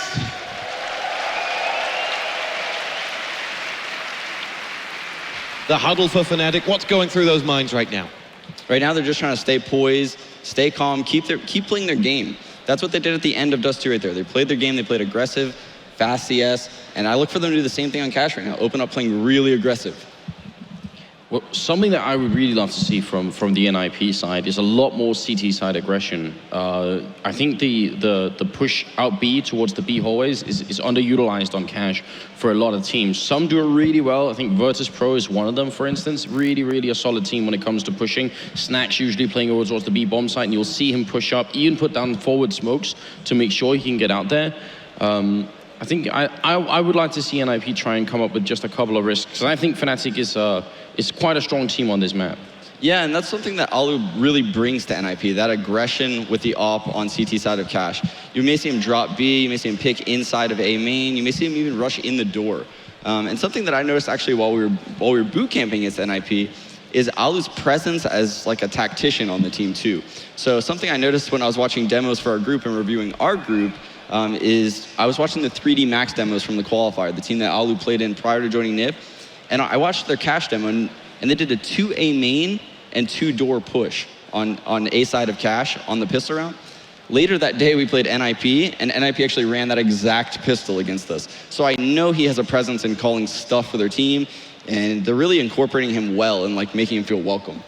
Now, that pistol push, that's CT or T side? That's CT side.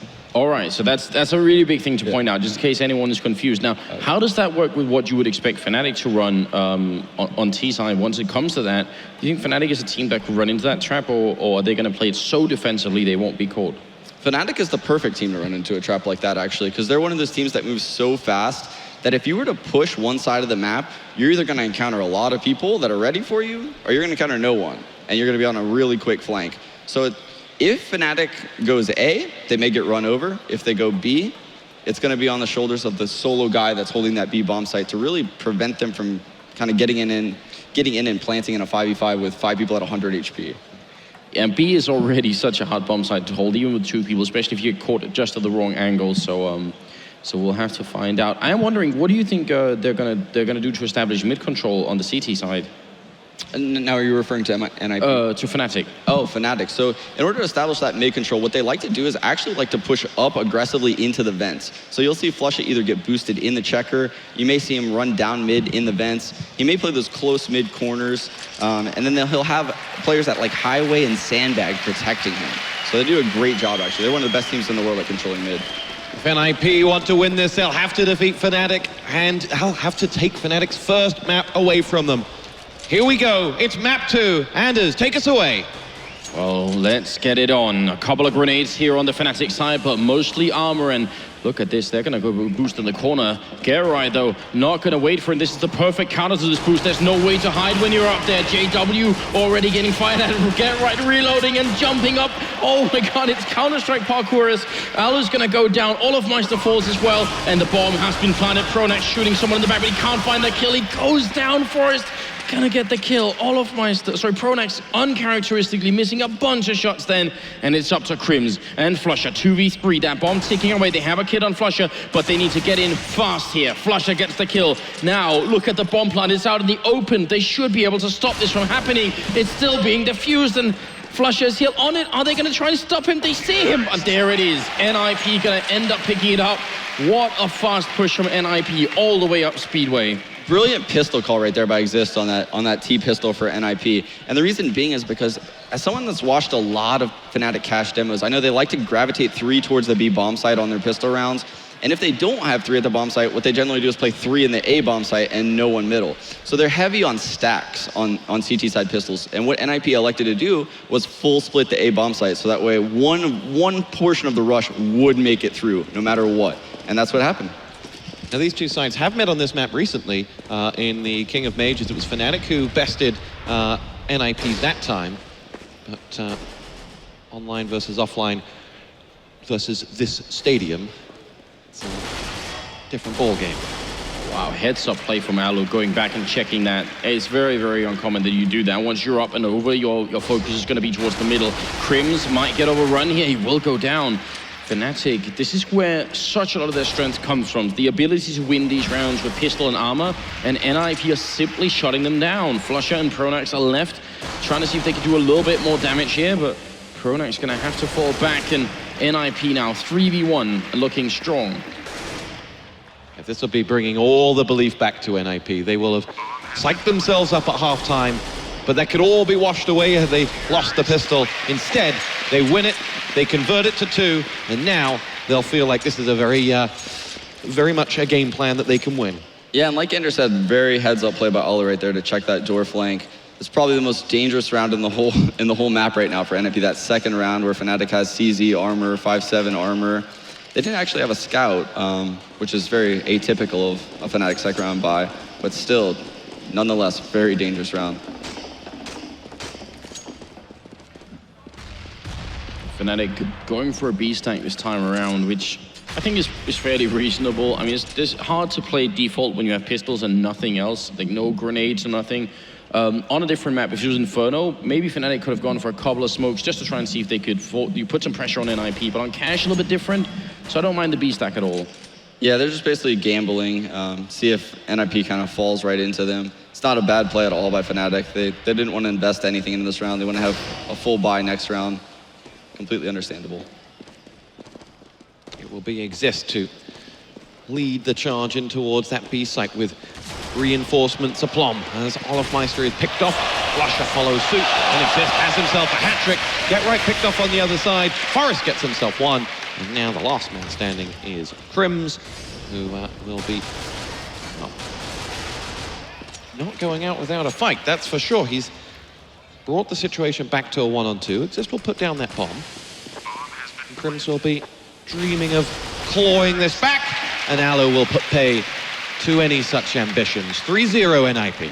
Yeah, and that's Exist using a trick that Fnatic uses a lot, where they send JW in first on that third round, second round with a Tech 9, CZ, 5/7. They'll just send him in with a pistol, basically, into a bomb site, and that's what Exist was doing. He was scouting, looking for the stack, gonna call where people were, and then I'm sure people on NiP were kind of gravitating around towards the checker area with nades out. They could Molotov and force the Fnatic players out at that point. Of course, they just fired them all. Oh, wow. What an opening to take down Olofmeister.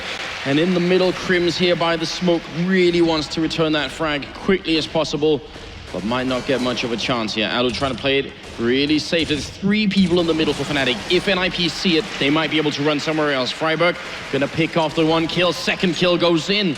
This is Fnatic's first buy round, and it's looking very miserable for them indeed. Alu is low on health. He's almost dead.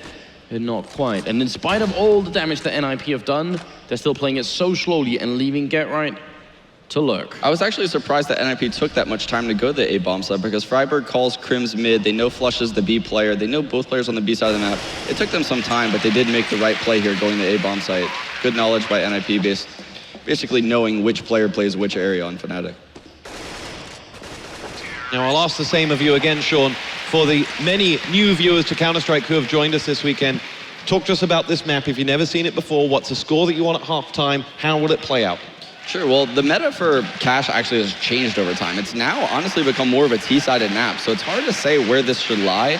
NiP is one of the strongest teams in the world on T-side Cash, as was showcased yesterday versus Envious, where they grabbed 11 rounds, I believe. It's just almost unheard of against such a CT-side team as Envious, and here they are doing it again to an even better CT team in Fnatic. So I would probably say 9-6 would be okay, but Fnatic hasn't been known for having that great of a T-side Cash. They're carried by their CT side, actually. I don't know about you, Sean, but I'm a little bit surprised by the really early double up setup from NiP. I would have expected them to just pick off one and see where it went, but they're being quite aggressive with the JW. Is he seriously getting ready to knife someone? That's such a JW play. He was always going for knives. I love it because it's like he's having fun while he plays because he does stuff like that. Yeah, no pressure, only the 700,000 people and the 10,000 in the audience. Yeah. Pronex does pick himself up a frag onto Forest there, but Exist and Alu get the remainder, and this will be, subject to Flusher being picked off by Exist, this will be a 5-0 lead for NiP. Anders, your thoughts? I really do want to see Fnatic put on more aggression. Like I was talking about in the intro, I think pushing B is really, really powerful, although NiP so far have been playing super defensively, so finding someone over there is not going to be easy. But at the same time, with the double up setup, it's probably not what they're going to be going for. They might just want to try and fight fire with fire and see if they can win against Alu and Forest. Yeah, one of the common misconceptions about Fnatic is that Olaf's their B player. And the reason why that's a misconception is Fnatic loves running this double op setup. And when they do, Olaf is always B. But when he doesn't have an op, he's actually the highway player. So Fnatic is so good at knowing the roles and switching around that they can do stuff like that. They're one of the few teams in the world that can make changes like that on the fly.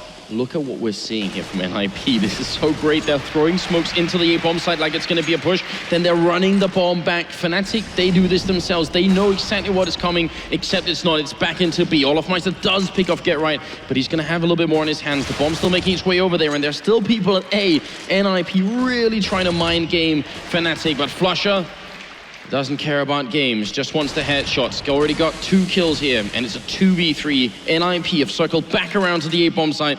So very, very elaborate round coming out from the terrorist side. And Forrest, he needs this kill. Will pick up olofmeister. Can they spot Flusher up on the high ground by the railing here? Takes down Forrest now. It is on Alu. So 1v2. New Swedish player. He goes down, and Flusher, quad kill in the round. What an amazing play here from the Fnatic side. Yeah, great positioning by Flusher right there. Really catching Forrest off and then catching Alu off guard too. Just moving around, kind of playing that angle up top. But let's go through the thought process right there for NiP. So that's the real first full buy round for Fnatic. They couldn't afford the ops on the first gun round because they bought on the second round, which kind of put a dent in their economy. They couldn't afford the ops. That round, NiP knew they would have 2 ops because that's just what Fnatic likes doing. So what they did was they throw those 4 smokes over A, and they boost highway, or they boost up on the box, and they take vent control, which is basically like eliminating the fights with the AWVs. Really good call by NiP right there. Probably the correct call in that situation. JW and Alu go AWP to AWP. As Flusher lies in wait for the next.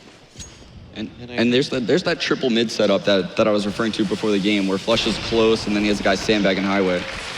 JW picks himself up the first kill. It's going to be Freiburg that goes down. Forest returns the favor as we go to 4-on-4, but Pronex is going to play a huge role as Exist prepares to enter the site. He and Crims will look to sandwich down the incoming Fnatic players, and that's exactly what they do. 2 frags, make that 3 as Get Right's out. Alu now alone with a 3-man mountain to climb, and he will not venture into doing so. And that round right there really shows why Fnatic is such a good CT Cash team. So, as I was describing that there was 3 guys mid, NiP throws those 4 smokes A, and what we saw then was NiP run into 3 players in the A-bomb site. They ran into JW opping main. Pronex was already in that tractor corner. Think about how fast he had to run to get there from highway. And then And then they had another guy at the quad boxes already hiding. Great rotations. Here we go. We're going to prep to have a listen into the NiP TeamSpeak. Let's see what they might be saying.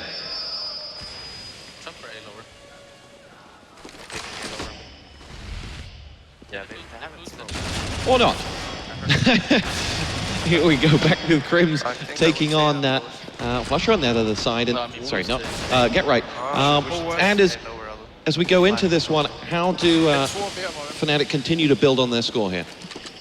I think they're doing everything they need to do right now, essentially. They've got a great setup, 2-1-2 setup right now. And JW being this aggressive also means they're going to get early warning if anything comes A. They'll know fairly early on that something's happening. Mid control isn't all that it could be, but JW will open up on Alu, and that's definitely going to give them a big shot at it here. But you don't need that much mid control when you've got 2 in either bomb site like this. You can afford to give it up a little bit, especially because Olofmeister, if he can just pick off one person here as they come in, it's going to be just fine. I think Fnatic are playing a smart game right now. Yeah, and JW's aggressive op presence on A main really is the reason why Fnatic is able to control mid the way they do. He's able to get those early calls like he did last round. He's so proddy at A main. He's just constantly prodding for information. Gets prodded by Get Right there in the head.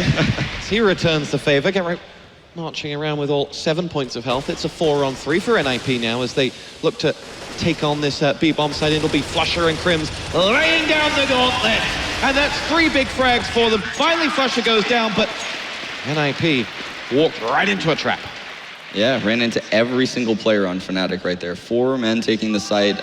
They had to enter the site together. Reason being, there's 10 seconds left. If they didn't trade that kill and 2 guys enter the site, bomb doesn't get planted in time. So NiP, knowing that, veteran experience says, rush the bomb site. #1 priority is get the bomb down. Maybe we can win the 1-on-3 after that. Unfortunately, all of Fnatic was there already. I don't like this. NiP taking maybe a page out of Fnatic's playbook and saying, why not go over a bunch of Tech 9s? Although, Exist the odd man out, but he did pretty well earlier in the game with the C set, so I'm not really too much opposed to it either. But they are slowing down with the 1 flashbang. I'm a big fan. Once again, Freiburg has it. Get Right does go down. And Olofmeister, easy kill there onto Exist. So the 1 flashbang's already been popped. They haven't got a kill yet on the NiP side. And it looks like they won't. What a round from Fnatic. Everybody staying alive. Yeah, and that's Fnatic's knowledge of the money system too. Keeping that ump on JW that round, basically knowing that NiP wasn't going to buy there. He may have liked to keep it this round just to keep his money high. Not sure. JW does weird things like that. Not many other pros would do that.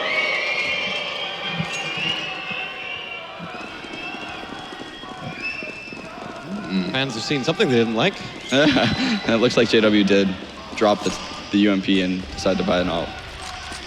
All right then, still just a single Molotov on Freiburg, and I'm trying to count how many they're going to buy. I'm hoping we'll at some point see 3 of them, because I really want to see a B execute with those Molotovs. It's one of the most entertaining strats over at the B bomb site.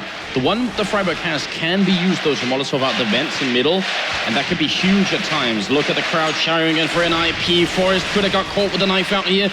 He's got the AK in hand, taking a fight with JW, who's trying to run away. Could have walked right into the hands of Exist, and look at the timing from Fnatic. Just as JW wants to come back in, a pop flash goes into main, just so there's no one picking him off. They're playing very smartly, Fnatic. Yeah, and that's just Fnatic having tons of experience together playing as a team, knowing JW is going to fall back like that, having a pop flash ready at highway for A main. It's brilliant. JW gets the first frag of the round. It'll be Alu that's dropped. Elsewhere, Olofmeister is tagged up and down to 41. He escapes. NiP with under 40 seconds now to make something happen for it, and through mid they will go. Forrest is going to join the fun as well, and it'll be a 2-2 sandwich coming in on that A site. JW is the target first of all. Flusher has the frag onto Get Right, and 1/2 has been taken out. It's Get Right and Freiburg down. Peronax will in the end go out to Forrest, but Olofmeister has finished off the job for Fnatic with those 2 frags, and we'll be tied back up at 5-5, and these 2 teams are somewhat inseparable. Yeah, and this is really slowed down a lot for NiP. They were up 5-0. Fnatic has managed to come back, bring it to 5-5, showing how strong of a CT team they are. And now that their economy's set, NiP is going to have a really hard time ending this half in their favor. They may be able to squeeze out a few rounds, but I have a hard time seeing them honestly dominate the rest of these rounds now. Now the silver lining seems to be Fnatic's economy is still a little bit low, but he's starting to get up there. Olofmeister with a good opening on Freiburg. Forest will take down JW in return. So favorable trade right now for NiP. But can they actually make something of it? They still got the bomb all the way back, but they've got a lot of mid-control, Sean. They do. Fortunately, maybe a little bit of miscommunication there. Double smoke top highway. Looks like Force is going to lurk this Z connector angle right now. Bomb is going to head to A though, so interesting to see how Force kind of progresses through there. If he's going to keep holding that, or he's actually backed off completely. Well, look at the read here from NiP. They've actually gone towards the A bomb side. If they do this, Pronax won't be able to see them coming out of the door here. Alu going to be kicking off Crims. It looks like Pronax has maybe misread the situation here. Alu trying to make his way into middle. Olofmeister, perfect position to pick up that kill, but the bomb, they're really hesitating, NiP. They're not quite sure what's going on yet. And they will walk it in now with Get Right. Forest and Exist, Escort, up against 3. It'll be Olofmeister that'll be the first to run the gauntlet and does so with the frag onto Exist. Now Forest will... Oh, Olofmeister's second frag is Get Right. It's all on Forest. He's the man you'd want in a situation like this. But with just 15 points of health, he's got 2 more to find. And an Olofmeister on tip-top form. That bomb ticks away. Forest peaks, and Olofmeister completes a brilliant hat-trick. Yeah, and that was a perfect read right there by NiP, as Anders was referring to. They walked pretty much right into the A bomb site, and the reason being is because their first kill was on JW, which is generally their information gatherer at the A bomb site, allows them to play heavy and mid. So when they frag JW in mid like that, what they know is that the remaining players on A don't have the information required to keep 2 there. They're generally gonna have to float away and play retake A. Good read by NiP. Unfortunately, just couldn't hold the bomb site. Talk to us about the money in this one. Fnatic beginning to build up bank. Yeah, it's a really scary situation right now for NiP if this round goes south. NiP needs to win this round. It looks like they're going to elect to do some fast A main control with the guy lurking squeaky. Just a standard default almost. I believe this is actually kind of a play out Fnatic's book. Look at this. Pronax is going to sneak through the smoke that he himself put down. Up on the cinder blocks all the way in the back line here, trying to look over NiP. They know that this could happen, but they might not be ready for it. He's jumping down. He doesn't run back out. Look at this Pronax mind gaming Freiburg to get that kill and gonna escape that threat from the squeak door as well. Flusher will go down to Forest though. Very unfortunate for Fnatic. Oh, Forest, what an opening to take down Pronax. And Olofmeister by the forklift. Does he realize? He will. Forest will go down, so it's back into a 3v3. Still 50 seconds left here. And NiP, they really want this A bomb site. JW almost getting caught with the pistol in hand then. Puts out a little bit of damage. That grenade is looking confused right now. JW unable to find his balance at the moment. Crims and JW are left 2v2. And no bomb plant happening yet. It's hard for NiP to get the bomb down in this position. JW is back in the round, and it's Exist now to try and clutch this 1v2. It's a big opening. Crims will go down, and JW gonna finish it. Double kill at the end, Sean. It looked almost like he wasn't going to be able to come back in and play that round. Yeah, when JW's in a chaotic situation, he thrives every single time. He is the best at doing on-the-fly things, getting caught in smokes, kind of caught in execute, he maneuvers around, takes little pop shots with his AWP, pulls out a CZ, runs around. One of the only players in the world that can do something like that. Let's talk about the rivalry of these two teams. In the era of CSGO majors, they've met twice in the finals already. They know each other inside and out. What's that playing into each other? How much do they counter-think one another? I mean, I think especially because it's a domestic matchup as well, it makes it really tricky. I don't want to say there's no love between these two teams, but I think, you know, you're fighting to be the best Swedish teams. You're fighting for the same Swedish crowd and the same Swedish fans. It definitely makes it a little bit tense. I think there's a lot on the line here, and I think NiP vowed when they lost that major to Fnatic that would never happen again. Yeah, and that couldn't be more true. I know that really left a sour taste in NiP's mouth, especially because of how dominant they were back then. That Fnatic, almost one of the biggest underdogs ever to win that major. That was huge, and that definitely didn't sit well with NiP. Well, look at this round here. Freiburg and Alu are left. It is a 2v3. Bomb goes down. Alu will fall. Freiburg, he's gonna fall as well. Not much of a chance. He wanted to get back to the back lines, try and see if he could use that back box to maybe zone them out, fight them one at a time instead of both at the same time, which he would have done if he was up at the further box. They would have easily circled around him. It's a little bit easier if you're on the back left instead, but he couldn't even get there before it was all over. So we're nearing the end of this half here, and it's looking pretty good for Fnatic. Yeah, 8 straight rounds right now. What would you like to see NiP do differently to pick up number 6? Like Andrew said, I would really like to see them use the B bomb site more, maybe do a Molotov take on the B bomb site. I know they have this really awesome mid take where they throw the wall of smoke down low mid, and they throw a third smoke actually on the roof, which serves as 2 purposes. You can actually get in the vent without dying to the highway, and also you can see under the smoke, which is a semi-glitch in the game, but you can clear the highway and kind of fight anyone that is spamming that angle. Alu will open up fragging. It's Pronax that goes down, and with him out of the question, it leaves Alu to work onto JW as well. That leaves the A-bomb site wide open. Olofmeister is what stands between these players and getting there. And Freiburg will quickly get out of his way, but in the form Olofmeister's in, it's easier said than done. Alu has his hat-trick frag. Forest and Freiburg downed elsewhere. We're in a 3-on-2 in favor of NiP here. Flusher and Kims are way down. Alu has complete control of that A site. And that is going to be frag number 4 for Alu. He's going for the ace. He's going to go up against Krims and will wait for reinforcements. Has but 7 points of health with which to do it. Is this the moment when Alu truly announces himself to the world stage? As he retreats to cover exist as he puts that bomb down. Krims all alone. A player in the form of his life right now, though. And with more than enough money to think to risk it, but is in fact not going to. And that will get NiP their 6th round. Yeah, on the shoulders of Alu right there. That was just a huge individual play by him.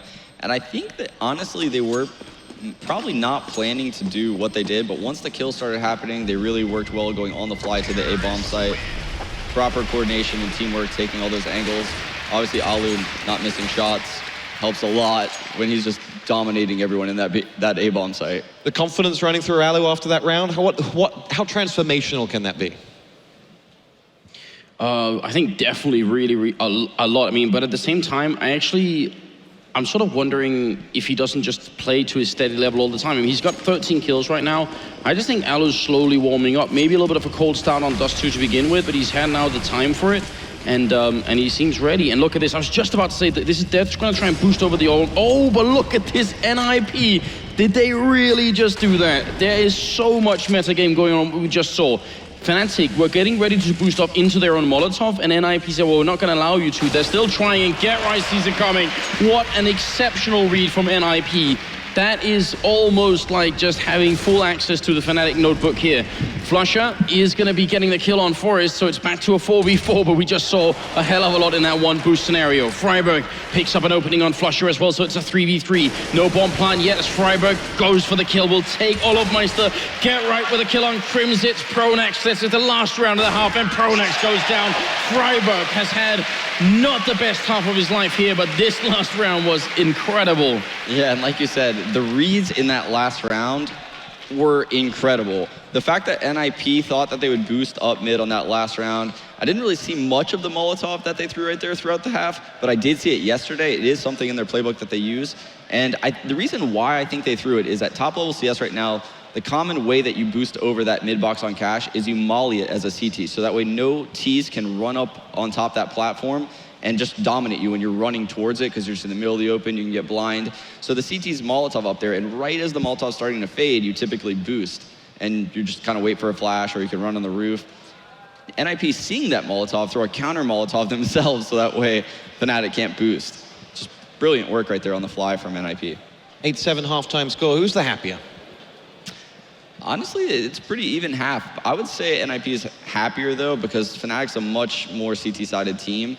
I know from talking with them that they always expect to get like 10 plus rounds on CT side. So I would say NiP is happier, but with that being said, starting 5-0 and only ending with 7 rounds, they're not the happiest team in the world right now. Big game players, Olofmeister leads the way for Fnatic, 15 frags, and Forest, 14 on the other side. The pair of them are in just unbelievable form. Yeah, it's really, really hard to beat Olofmeister when he's this good, and it's not like there's anybody really underperforming, which, I mean, in the grand finals, that's always the most disappointing thing if you have one player who somehow just can't really make it, but everyone is really stepping it up at the moment. I'm excited to see what they're going to bring on their terrorist side here, Fnatic, because I think you're right, Sean. Some of the upsets we've seen from Fnatic on this map, especially right when they started playing it, because there's actually a long while when they didn't, but right when they did, it was mostly CT side. Ladies and gentlemen, Counter-Strike is back on top the pyramid of esports with over 750,000 viewers.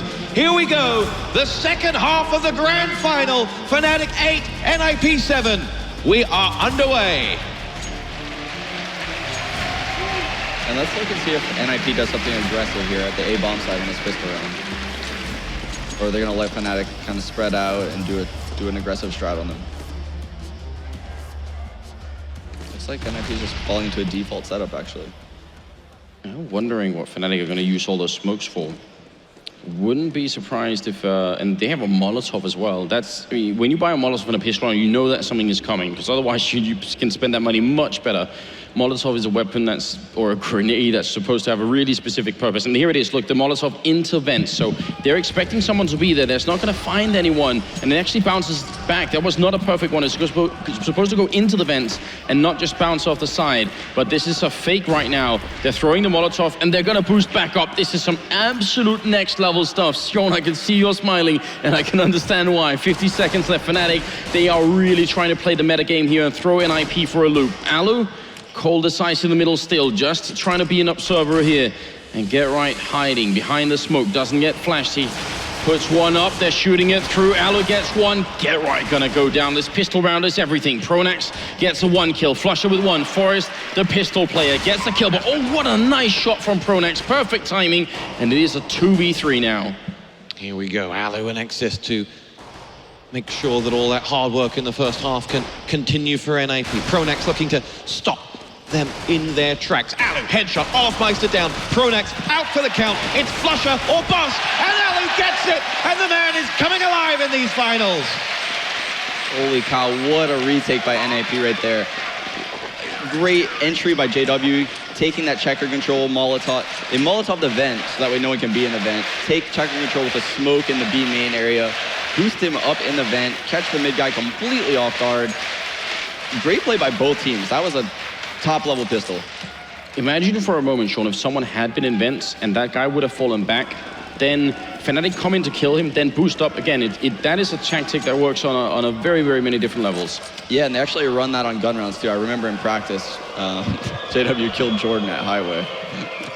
And look at this. It's the Tech9 train that's back on its tracks. It's a little bit slow to start this time. It's not like on Dust 2, but yeah, they're gonna rain in the grenades here on A, and now you hear it in the distance. The Choo-Choo is coming, and I hope NiP are ready for it. They've got the FAMAS here in the corner. Get Right gonna pick up 1, but then there is Olofmeister. Forest gonna pick up 1 kill with the UMP. Krim still challenging, he picks up the kill. Great play from Fnatic here. It is a 3v3, and Flusher will go down to Alu. Freiburg doing his best to try and stop them, but also staying safe. It's a smart way to play that corner.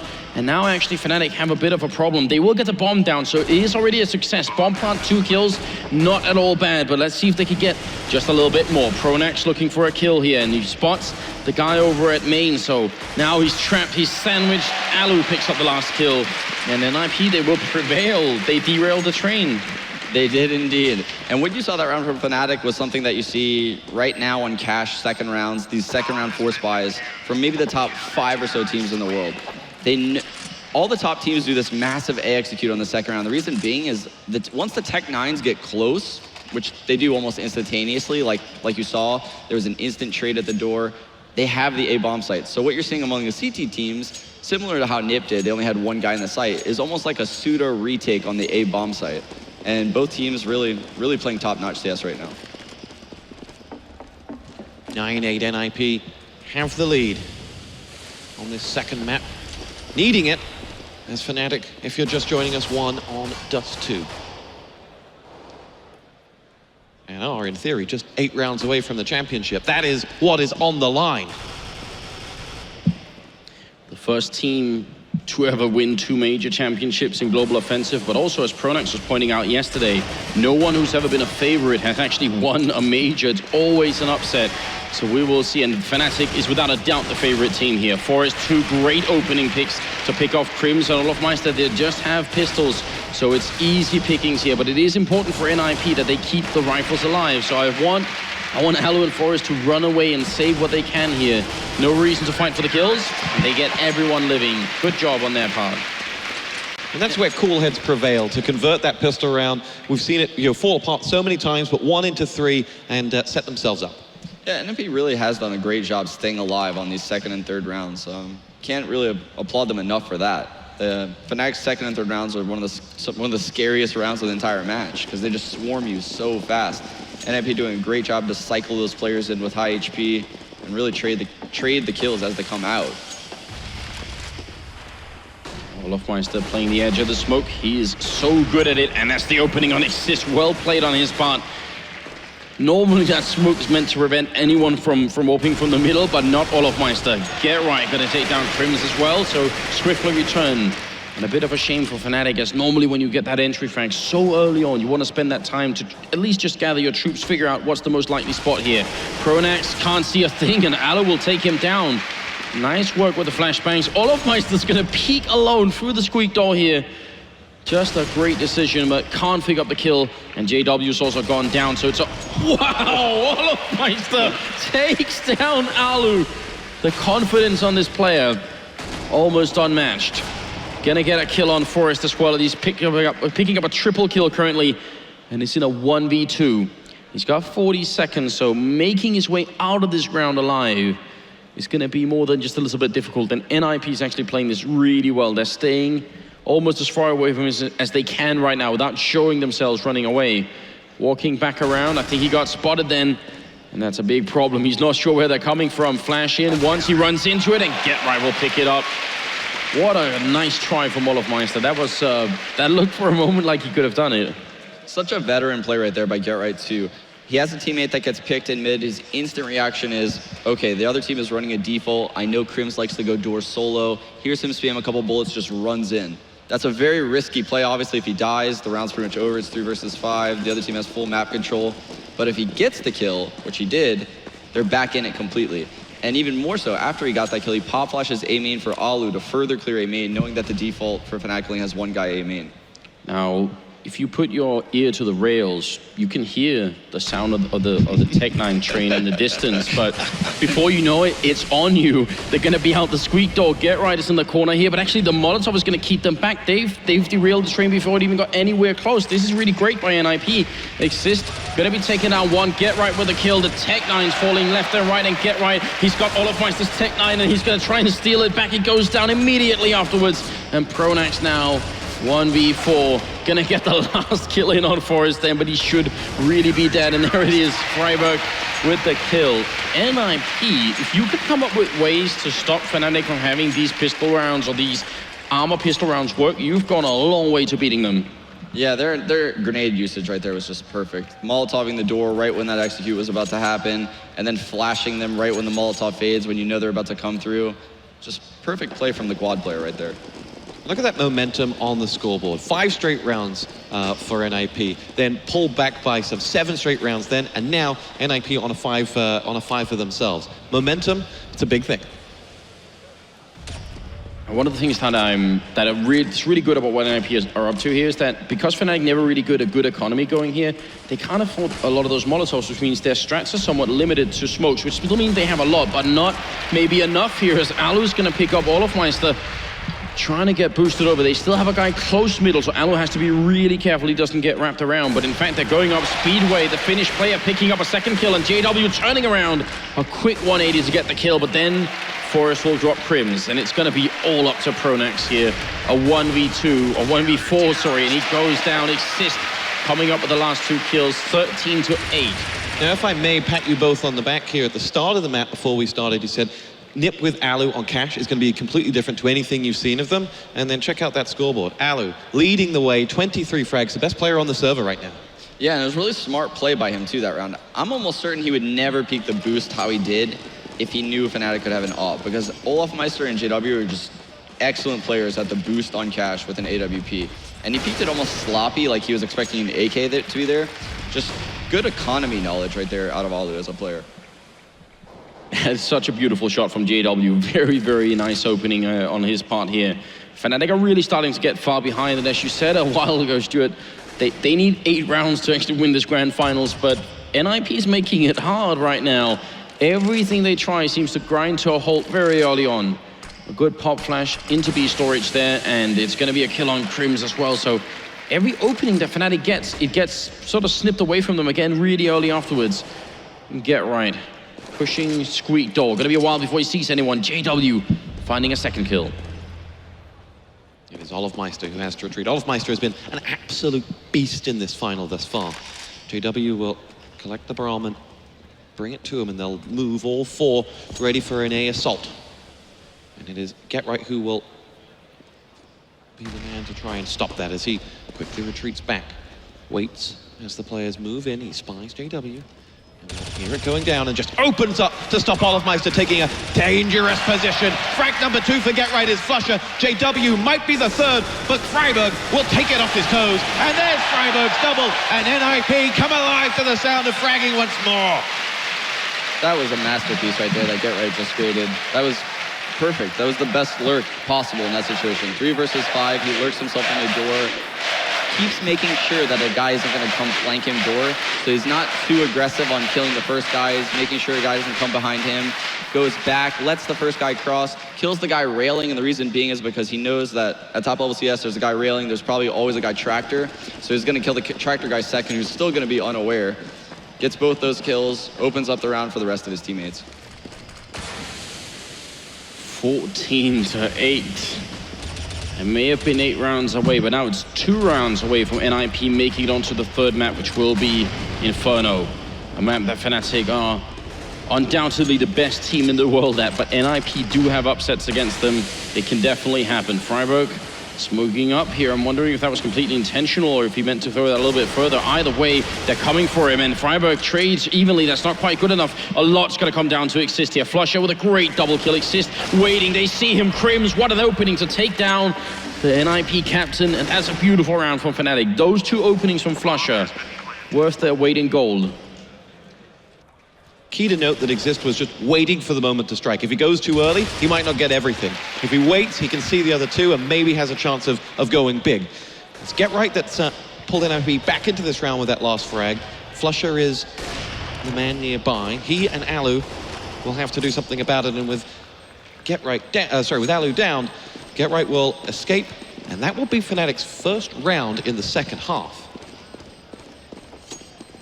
Yeah, very good round right there from Fnatic, taking the B bomb site together, really making sure all those angles are pieced as a team. Exist kind of found himself in a really unfortunate spot. Fnatic certainly didn't expect two NiP players to be in the bomb site, but what happens when you're in that, what we call it, first orange spot, is if you don't swing a little bit and kill a guy underneath the tarp area, you find yourself in an unfavorable fight where the T could just crouch and you only have a headshot angle where he knows exactly where you are. He's clearing all those angles at such a high speed. He just found himself in kind of an awkward situation right there. Well, 2 Molotovs currently on the Fnatic team. Let's see if they can turn that first victory into a little bit more. Good position here. There's a bit of a tower going on. JW on top of Pronex. Get Right in the corner. Are they going to try and boost someone up, or are they just going to wait? He's actually sneaking through the smoke. Look at this. Sees the feet, and Olofmeister is down. One of the heavy hitters on Fnatic already gone. And you could see Crims wondering, should I try and get the peak as they fall back out, or am I just going to wait? And they don't want to risk it. And that's the difference between a player like Crims, I think, and someone like JW or Olofmeister, because they might have gone for that one. Yeah, Crims is one of the smarter door lurkers in the game. He knows when to lurk out. I've seen him open the door and literally run to quad in a 5 versus 5, just based on rotational knowledge. And he just honestly felt that it wasn't a good time to get that trade kill. Always close the door. Nice. Man advantage for NiP. Fnatic with little knowledge of where the ninjas are at this point. Get Right has moved around so much since getting that frag. As they try to target Alu, who will show himself only to lose his head. Flusher claims the frag. Here we go. It's Crims about to open up coming into A on Forest, but it's Pronax who will get there first. Getright has his second frag. Will he go for number 3? Will he get number 4? Unbelievable play from Getright. He's got 4. JW is the last man standing, and he'll go down. And Getright is in the form of his life. Simply unplayable.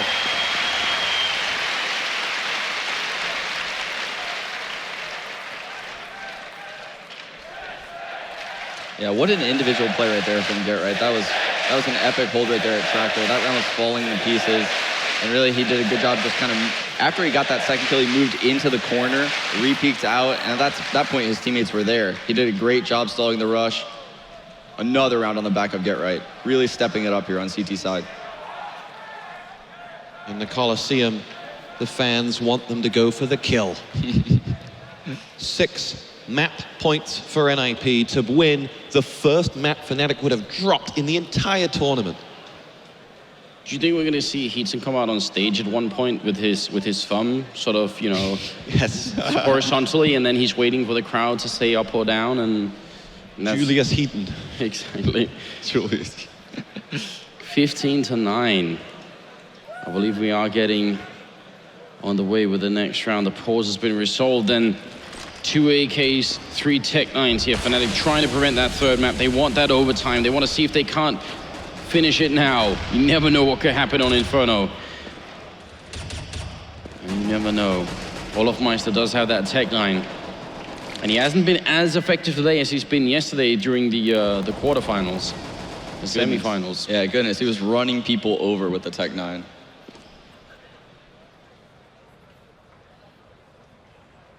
Calm descends upon the A-bomb site before Fnatic ready their next attack. And there you have Pronax spamming the one angle possible to spam through the Tractor, kind of just doing trying to do a little bit of early damage before this hit. Fnatic's clearly trying to do a 2-2 split on A, maybe flush a lurk up highway. You see him over there in the mid lobby right now. He's gonna come flying up highway during this hit. Probably smoke right in front of the connector, so that way the connector guy can't see him. Look at the timing here. 30 seconds left for Fnatic. One last attempt to see if they can start getting some traction. Alu gonna pick up Flusher early on, so that highway push is gone now, and Getright is here. Forest is here. This is not looking good for Fnatic. Oh, what a pre-fire from Pronax. He saw that coming. Forest now trying to do the damage. There was a Molotov down as well, but the bomb will be planted. They're still in a great position, Fnatic. They're still sort of trapped inside the back of that bomb site, and NiP, they're all here already. The rotation has come in.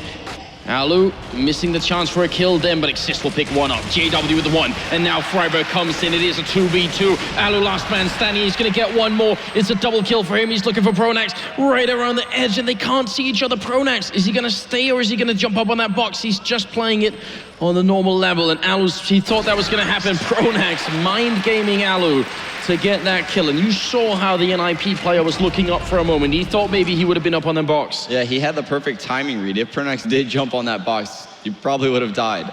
So good situational awareness right there by Alu. He just kind of couldn't really do anything about it. Pronax played it perfectly. The margin for error in this final is nil. Pronax, beautiful stuff. Fnatic, holding on by a thread to their chance of taking this in 2. They need 5 more to take us to overtime.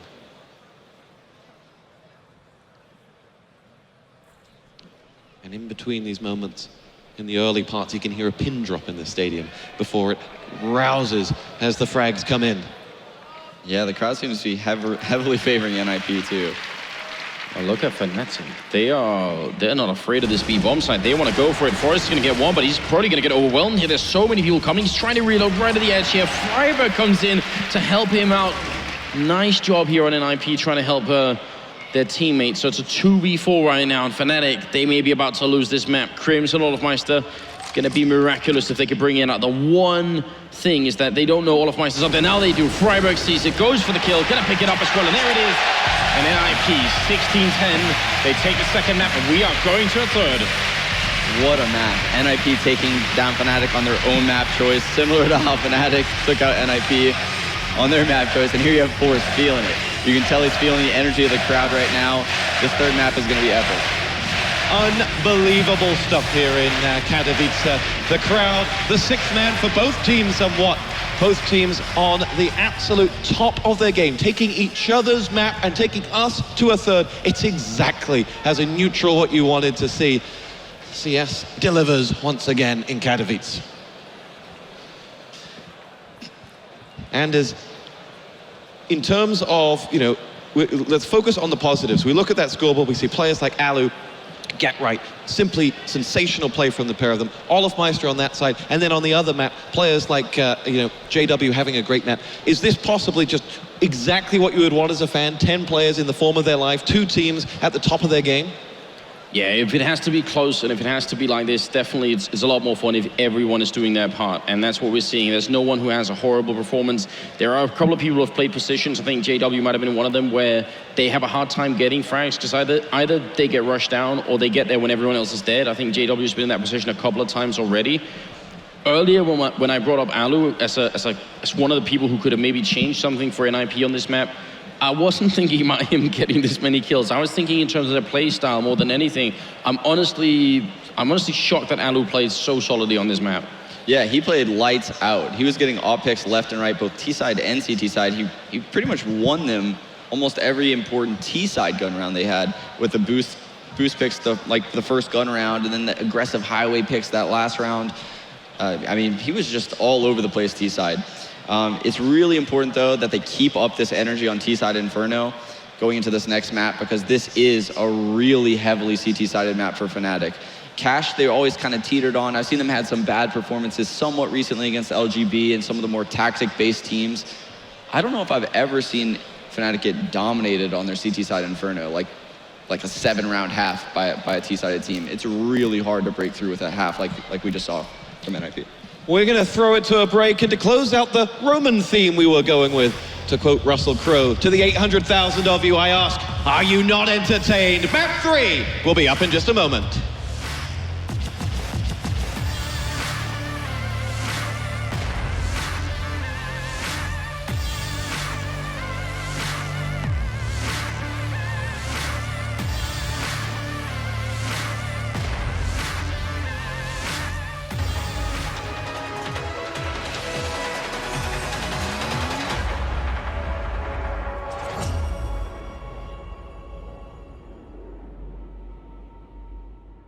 Ladies and gentlemen, welcome back to Katowice. It's the Counter-Strike Global Offensive Grand Final, and we got exactly what we wanted.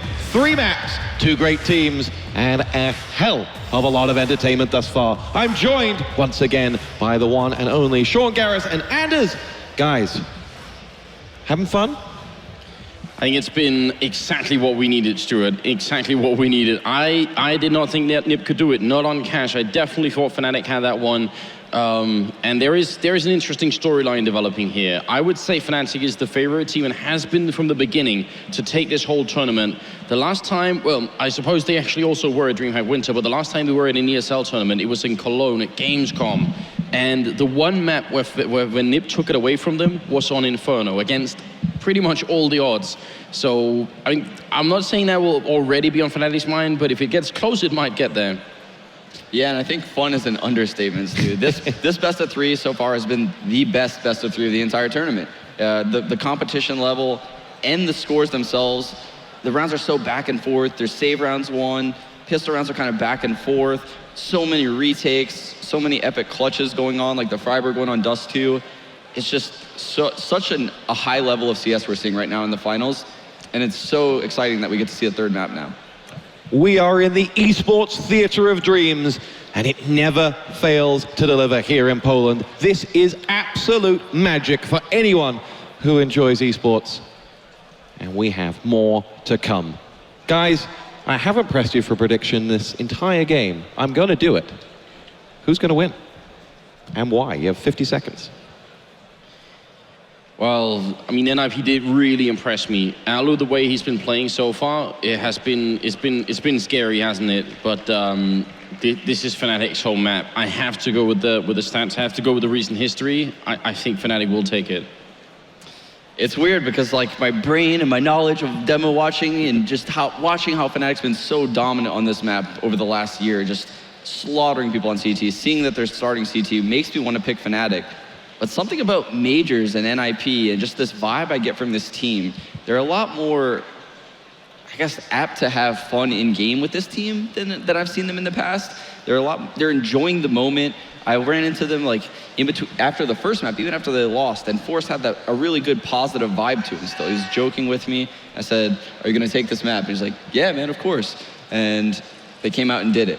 And I think that bodes really well for a team like NiP. And I could see them coming out right now and upsetting Fnatic on one of their favorite maps. The last time these two teams met on this map, it was in Aspen, and NiP won it by 16 rounds to 14.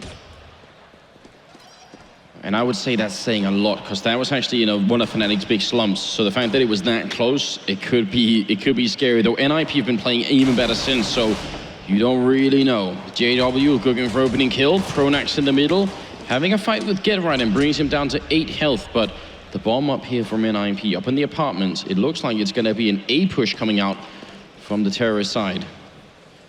Yeah, it looks like a 2-2, maybe 3 halls, 2 lane. They're going really quick here, but they're getting shot down. Great start from JW. Flusher as well. They finally bring down one player, but Pronax is there. That's a perfect start from Fnatic. Very well played on JW. Now, it may not seem like a lot, but when that many people run out of amps, Sean, try and talk to us. How difficult is it actually to stop them? Well, typically it's insanely hard to stop something like that, because what ends up happening is the first guy gets by you and you may kill the second guy, but the trade kill is so fast, the guys get pit and overwhelm the A bomb site. But what you saw just now in that pistol round was completely different. You saw JW peek the window, get a lot of early information on A. They basically had the perfect setup for that hit because of how JW peeked ult and took that damage into GetRight. Olofmeister on screen. This is going to be a, well, potentially a push up the catwalk. Olofmeister and Crims on B. Is there a more fearful combo on this map? No, not at all. Especially with that car smoke that they're most known for. Crims playing this first orange angle. Olaf playing the spawn angle. They're just masterful at these 2 spots. NiP even invested into a Molotov this round, which is actually something that we saw the Brazilian team do as well. Even in Ecos, they would buy 3, I think, which was really, really overpowering. Can be really hard to stop. And then they had some Tech 9s as well. And we'll see. GetRight, Molotov in the back here, so no one can stand in that back side corner there. Olofmeister already being shot at a little bit. NiP just trying to see if they can rush here before the rotation gets in. Crims missing the shot, he goes down to Alu, and Olofmeister trying to fall back. Flusher with a good kill on Forrest. Very important that they stabilize here. And Flusher's going ham with the P90, getting up 2 kills. Olofmeister to take Freiburg. It's back and forth, and JW falls, and I'm not sure how. Pronax, can he do the damage here? The bomb is ticking away. They got to be careful because Olofmeister is very nearly dead. And oh, Alu, what a shot. He gets the triple kill, and now it's all on Olofmeister. Charging in, picks up 1, and now 1 grenade out. Olof fakes it here, and Alu gets the kill, and it's a quad in the follow-up round. NiP steal it back. What an individual performance right there by Alu, getting that kill on spawn, saving the round for NiP with that frag. Just keeping his composure like that, that's amazing. Stuart, you asked us in the previous map, did Alu announce himself to the world stage just now? I think it's quite a firm answer here. I think we're seeing a boy become a man on this stage. And here's Fnatic with that 3rd round rebuy that I talked about. They're not afraid to buy up right here with hardly anything against rifles. NiP has a MAC-10 still.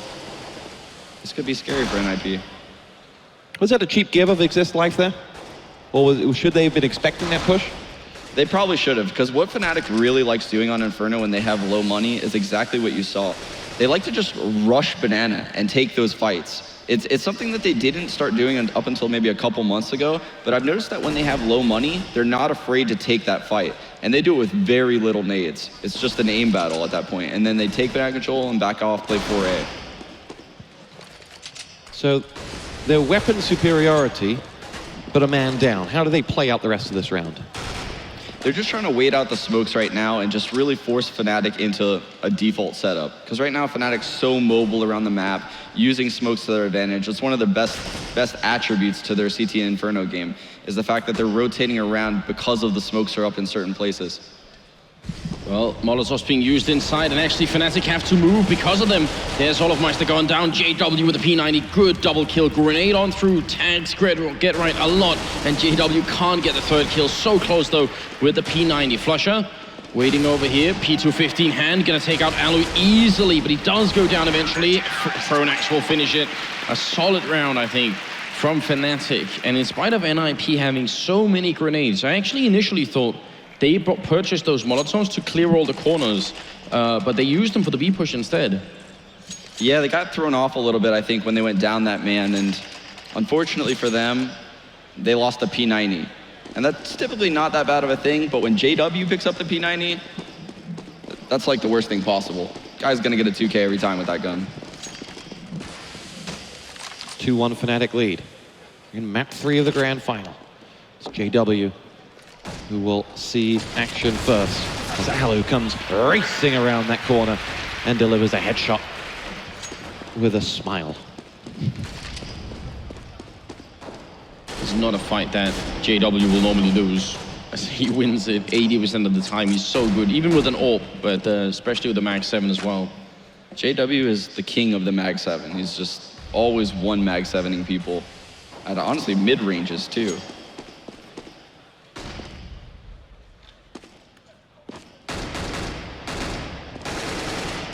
NiP just feeling out their CT opponents to see what comes post-death of JW. Olofmeister and Crims home at B. May even put up a little welcome mat, because here will come this next push. It's Forest to lead the charge. First shot is a headshot onto Crims. Olofmeister then with 2 of his own before going down to the hands of Exist. 3 on 2, bomb going down, and Flusher and Pronax to have to retake this B site. Well, it's not going to be easy, but they do have a kit. The sad thing is for them, they have no grenades. And I'm wondering if they know how low NiP are on health, because if they did, they might be able to just group up and simply run as a team and outgun them. Freiburg in a good position here with the AK. Flusher walking right into that one. And Freiburg will pick it up here. Fnatic, it's back and forth in the early rounds, and generally when that happens, it's going to heavily favor the terrorist side. So much more expensive playing CT side, and it'll be really rough for them, I think, from here on out. Assist to take down Pronax. No rifles saved, whereas NiP survived barely with 2 members alive. And the Fnatic team, Sean, what do you think? Are they going to force up one more time? It would be hard to call a force buy right now in this round if I were the in-game leader of Fnatic, but I mean, they've been known to do kind of crazy plays like that in the past. Here it is. They're gonna force buy. This could put them in a really bad spot. And something really important to note right now in the game is Crims is having a hard time at B.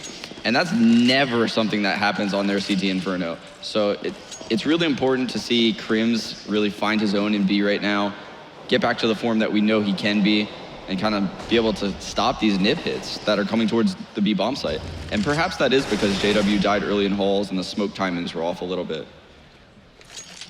Do you think that's the reason why they've moved him over here, or is it just because of the pistol now that they feel a little bit better having Olofmeister with the Mag 7 in B? Yeah, it's really weird. I'm not sure why they elected to put Flusha in B, considering he has like really the same equipment as Crims. Maybe that's just kind of like a decision Crims wanted to make, like he couldn't get anything going. Hey, I'm gonna play Rap this round. Just try to get a frag or 2.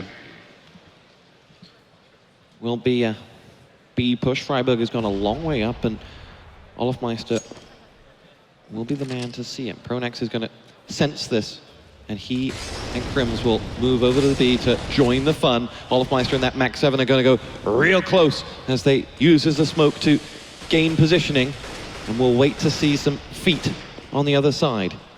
Has seen nothing thus far as NiP are knocking on the door. First opportunity, he waits, then he takes his chance. It was get right on the other end of it, and Olofmeister doing a heck of a lot of damage in there. Freiburg and Alu get NiP some frags on the board, but Crims has Freiburg, and it's Alu 1 on 2 against Pronax. And I was going to say Crims, but no more! Pronax wins the round for Fnatic. Yeah, it was a really interesting call actually right there by NiP to elect to throw that like wall of smokes at the B bomb site. They had to know that Fnatic's economy was extremely low. They obviously sensed that Fnatic bought that round, because you wouldn't run a strat like that knowing that Fnatic would be on like a full eco. So NiP knew that Fnatic stress bought with those like $2,000 1.5 buys, and they elected to throw the wall of smoke in the B site, which is kind of weird considering they also threw Molotovs to clear out half the angles. Look at the buy here from NiP. They are not afraid to force up in return, which involves Alu with the AWP, the casual eco-op coming out here. And Olofmeister will open up on Get Right. Alu charging up into the middle. He picks up that kill on Pronax. But they did lose Freiburg in the meantime. If this AWP really works to secure them the round, it's almost a miracle. Alu just looking for someone to love in that A site. JW is the man playing hard to get, as Crims will find existent. Fnatic are 4-on-1 up here against Alu, who has written many a headline today, but won't be writing one now. 4-2 Fnatic. And this is the point in the match where Fnatic's economy should be able to stable out. They can finally breathe. NiP will ultimately have to finally eco around and kind of forfeit the economy game early match right now to Fnatic, and basically hope to grind out some later rounds. Now, I've asked you both in each map to position this for the new viewers who come into Counter-Strike as we, again, come close to that 800,000 mark. On Inferno, talk to us about the map. Who will be happier at what score and why? I think Fnatic is honestly looking for about a 10 or 11 round half right here. NiP, honestly, they can be shaky on their CT side, but they have had some positional changes. I know that kind of recently. So I would say NiP is looking for about 5 to 6 rounds. Fnatic is looking for about 10 to 11, so yeah. I'm in the same area without a doubt. I think Fnatic, I don't want to say they should be lucky because they really fought hard for it, but it could have been such a bad half for them already if they didn't win that second force up that they had. So credits them for doing it, but now they're looking to close it out if they can. I mean, 13-2 isn't out of the question. Fnatic are a really strong team playing CT side, and they're only just gearing up, it seems like. Flusher, what a nice spray there. Does take down Forest, but Get Right will be alone. It goes down to Pronax. Not much that he could have done. So 5-2. Flusher right there. Now, we have seen some spectacular Counter-Strike thus far. It is 5-2 Fnatic, who defeated Virtus Pro to get here into the grand final. NiP took down the French side, Envy to get there. Fnatic have dropped but their first map in the tournament on their second map of the final here. They are the form side, they are the favorites. Why? They're the favorites because of just how well they can abuse rotations with these nades they use. They smoke bottom banana, they Molotov the ramp, they instantly have bottom banana control. They're going to rotate one all the way back to A. They still have 2 in banana though, knowing that NiP might like to come through that smoke more than most teams. I think typically you would see Fnatic leave only 1 in banana, probably because JW is in the boiler with an AWP actually. He can get a lot of information and angles like that. Another showcase why they're so good on this map. And sometimes we do refer to some players as being specialist players. I definitely say JW is that up in the apartments with AWP or Max 7. It's really scary, really hard to deal with. It's not like NiP don't know that he could have been there, but he's just that good at doing it. On Nuke, for the same player, it would have been hot. You see JW playing that hot and being really hard to deal with. And now he's fallen back towards the car, just waiting for it. Still 45 seconds, and it's going to be hard for NiP to make a breakthrough. They need a clean entry frag. And when you're a man down, generally, going B is a little bit easier, so that's what NiP are doing. Will be JW just trying to chase out Exist so he can't anchor the attack, and that's exactly what he's done. The remaining 2 are Alu and Freiburg, who will go up against Olofmeister and Flusher in B. And Olofmeister just calmly tucks around the corner and says, no sir, bomb planted there. Great job hiding right there, forcing out the second guy in that NiP situation where the time was so low.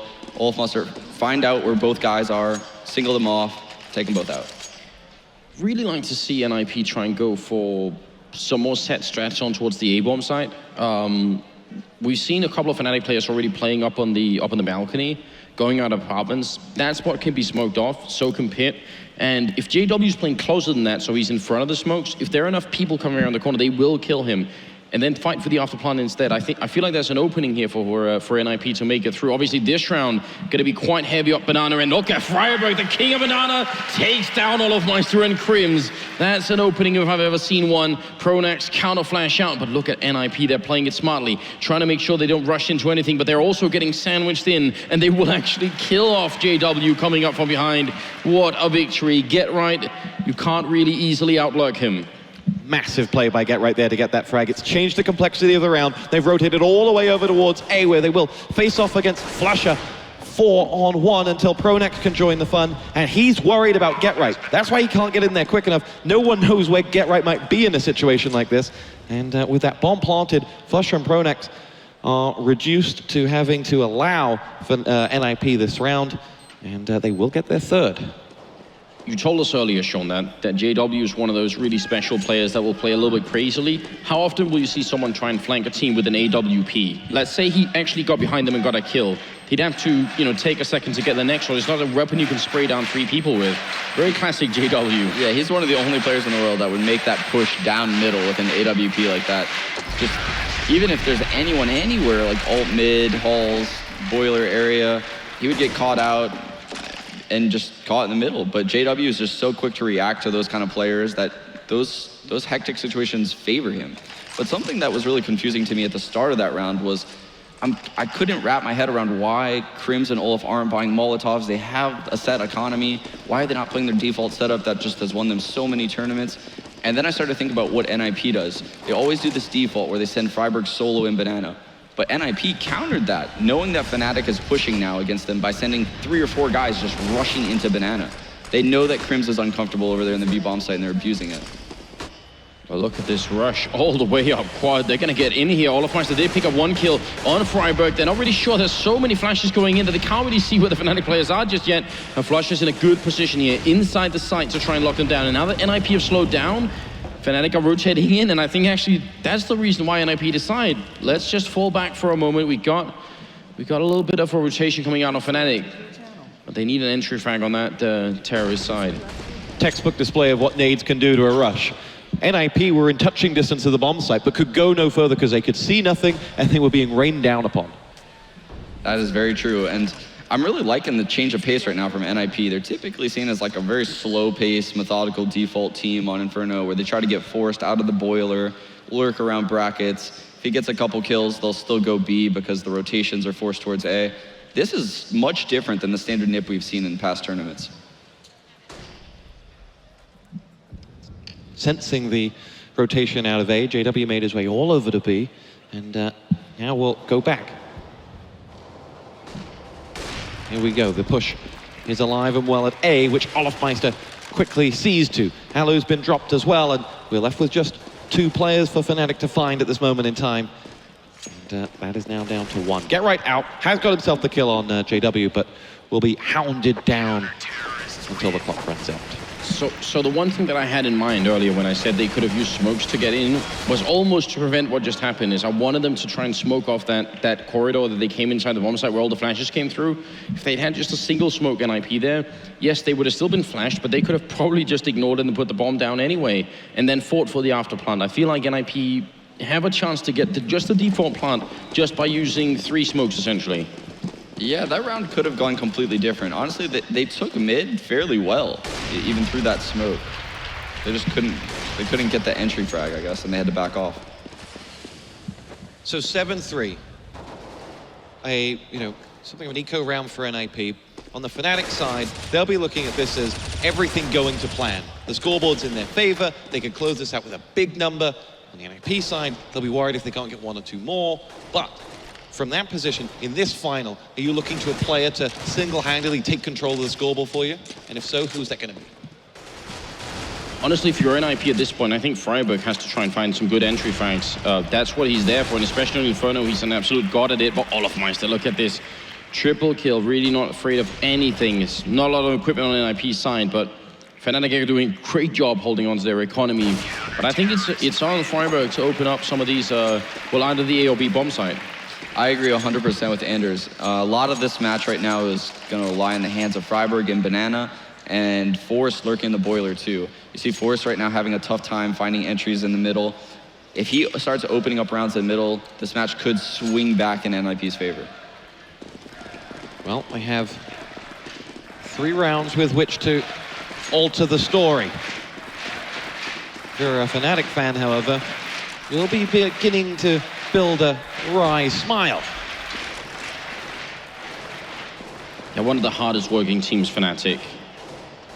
Definitely. It's not coincidence that they've ended up here. And here's Fnatic again doing this banana control where they're looking for fights here. And the reason being is because they know friberg typically enters banana all by himself.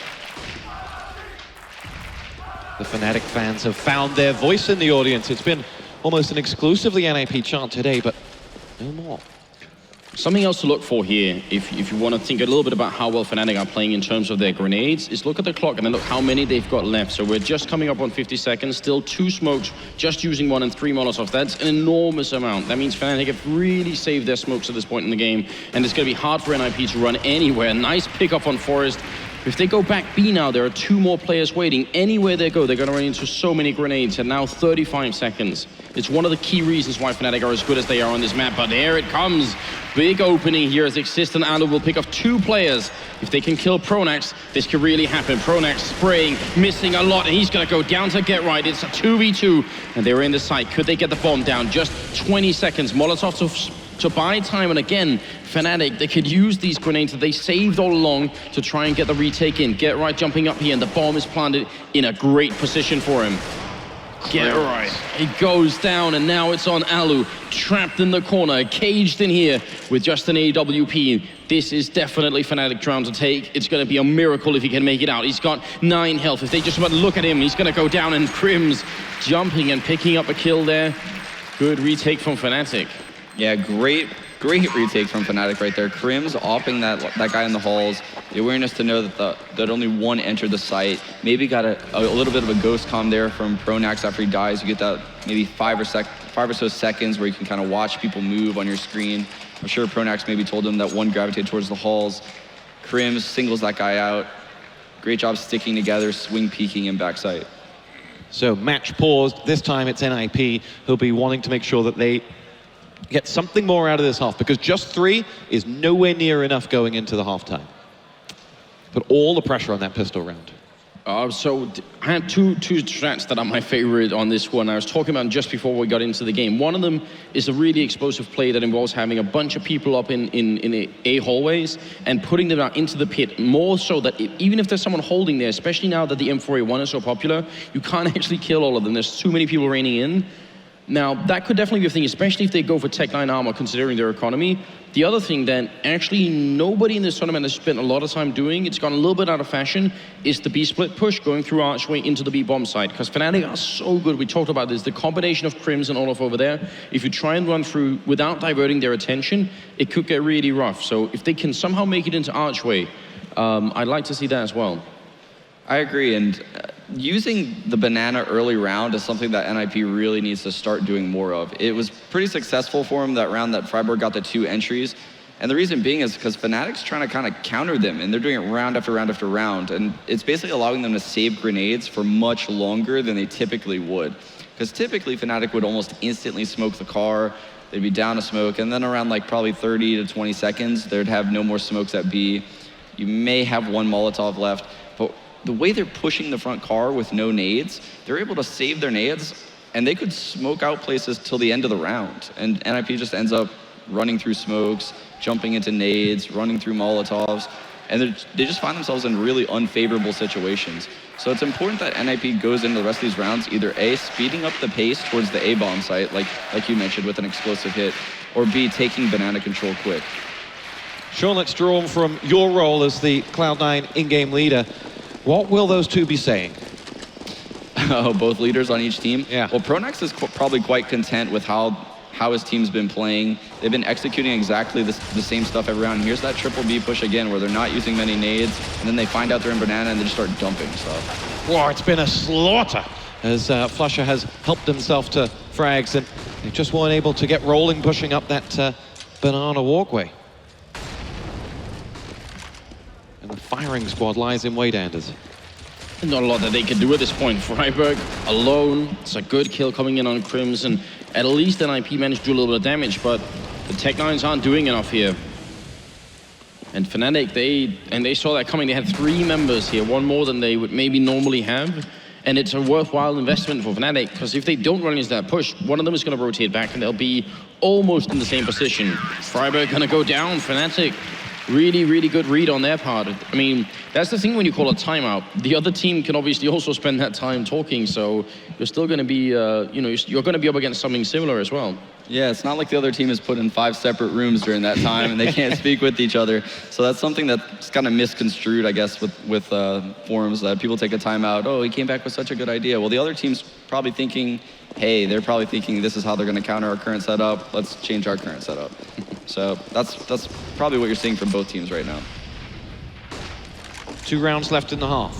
NiP needs something on the board to give them a platform for the second half. If not, Fnatic will be royally happy. 2 frags on the board though. Flusher waiting to take out first Forest. Second man is Alu. Couldn't quite get there quick enough, but Get Right is on the scene. And now it's a bomb to be dropped in by Freiburg with 4 men to defend it. And this is, unless to have some divine intervention, going to be NiP's 4th round. JW is the man who offers that hope with that first frag on to exist, who's left him with just 21 points of health. Crims 81, and edging his way through the smoke, but time is against them as the bomb ticks away. He drops Get Right, JW's gone, it's all on Crims, and it's Alu who ends it, 10-4. Yeah, and there again, you see back-to-back rounds. Exist is really thinking kind of similar thoughts. He sees Fnatic taking banana control every round. He has 2 options. Take banana control back and fight them for it, or do an explosive hit A like he just did, with Alu upping very aggressively fast in the halls, Get Right making the boiler jump instantaneously, no spamming involved typically, which is what you'd see from Get Right there. He just goes up right away. 2 quick frags. It's actually stunning that NiP've got 4 rounds with Forest only having the single kill like you were just pointing out, Stuart, because normally we'd expect Forest to be one of the main forces on this team, so that is a little bit shocking actually. We're in the last round of this half. It is the 3rd map here as the grand final at ESL 1, and right now NiP, they desperately need that 5th round. I don't think 4 is enough. I think they need a 5th one, especially because you can't be sure you can win the pistol against Fnatic, so you need a buffer to try and get back into it if you don't. Olaf Meister, excellent kill on Freiburg there to stop the king himself. And falls back, has a Molotov, but look at the restraint here, not using it yet. He could have tried to put it up out of panic. Exist will get the 1 kill, Olaf Meister re-peeking, and he's still got the Molotov. They're really not easy to force here. JW from behind, gonna take down Alu. AWP doesn't quite hit the shot, but they're sandwiched in. Great round from Fnatic. This is absolutely beautiful play here. Forest in a 1v3, he's gonna get 2 kills. And now he has to try and clutch it. If he could win this round, it almost doesn't matter that he hasn't done anything for the rest of the first half. He could be excused on that account. But Pronax's position is so good. Allows Forest to get by, walks out cold as ice, and it's going to be 11-4. 1 bullet execution as he tried to put that bomb down. Yeah, good job by Pronax right there, not overcommitting, fighting the angles in middle, letting Forest go by, thinking all those angles are clear, comes out, kills him while he's planning. It's just a lot of experience goes into making that play. Look at Devil Walk. Looks so calm up there. He knows his team are in a driving seat. 11-4. The pressure is on that man. And it shows this is going to be a massive call for Exist. He has got to get everyone right to drag his team back into this final. Can he do it? He most certainly can. I went into that half saying that 11 rounds, 10 rounds for Fnatic would be what they want and what they'd be happy with. I said NiP wanted 5 to 6. 4 is less than what they wanted, but 4 is still acceptable. They can definitely come back right now. They need to kick things off with a pistol win. Let's see if NiP can do this. I'm kind of curious whether they're going to elect to play like 3 in the B bomb site, or maybe even play like 4 towards A and like 1 guy spotting B. I feel like if you let Fnatic execute out the A halls and lane, it could really come back to haunt you on a pistol round. I'm really interested to see how NiP encounters this round. Yeah, me too. I mean, we're gonna have to look at how many smokes they buy as well. See if they're gonna go for a more standard round, try and see if they can buy time, or if it's gonna be. We've even seen some teams actually go for a bunch of grenades and pistol round, because Inferno is a map where you can sometimes land just a few grenades and do a tremendous amount of damage. On the Fnatic side, something that was really popular early in the tournament for Fnatic, and actually all throughout, was having Olofmeister lurk up in apartments and having the rest of the team play as like a separate unit, and they'd be down towards middle and over towards banana.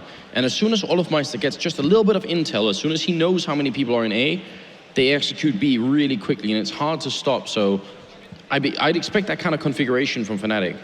Katowice one more time, make some noise. Here we go, second half. Fnatic 11, NiP 4. We have but 15 rounds left before that trophy will be going to one very happy set of Swedes. And so far, it's just the one grenade. So there's a bunch of armor going on here on NiP. Fnatic side, they have one smoke on Pronax and a couple of flashbangs, so see what he has got planned. And here's that 3B setup that I was referring to that NiP could start off in. But look, Fnatic's going into that explosive Halls hit. Get right, a little bit too soon with the grenade. He thought they were gonna come rushing him down really early on. They did slow it down for a moment. Now, NiP is pushing. I actually really love this. This is a way of saying, if you're gonna be up in the apartments, then we'll try and get control. See if you can get some information down there, hear anyone walking. Get right to open it up. And it's JW who goes down. Now the push continues. Pronax has got one kill. They're looking for more. Get right will go down. Oh, Fnatic, they're overwhelming NiP. And that will be it. Flusher with a double kill. Well executed round from Fnatic. Perfectly executed round from Fnatic. You saw that flash from Get Right's point of view. It blinded not only him, but the other guy in the pit. It was perfectly coordinated with that lane rush to just annihilate the double pit setup. And that's exactly what they did. They just swarmed the site. There's two players at A. Kind of sensed that NiP likes playing 3 people B on pistol rounds on Inferno. Good read from Fnatic. 870,000 people tuning in as Fnatic put their first hand on the trophy.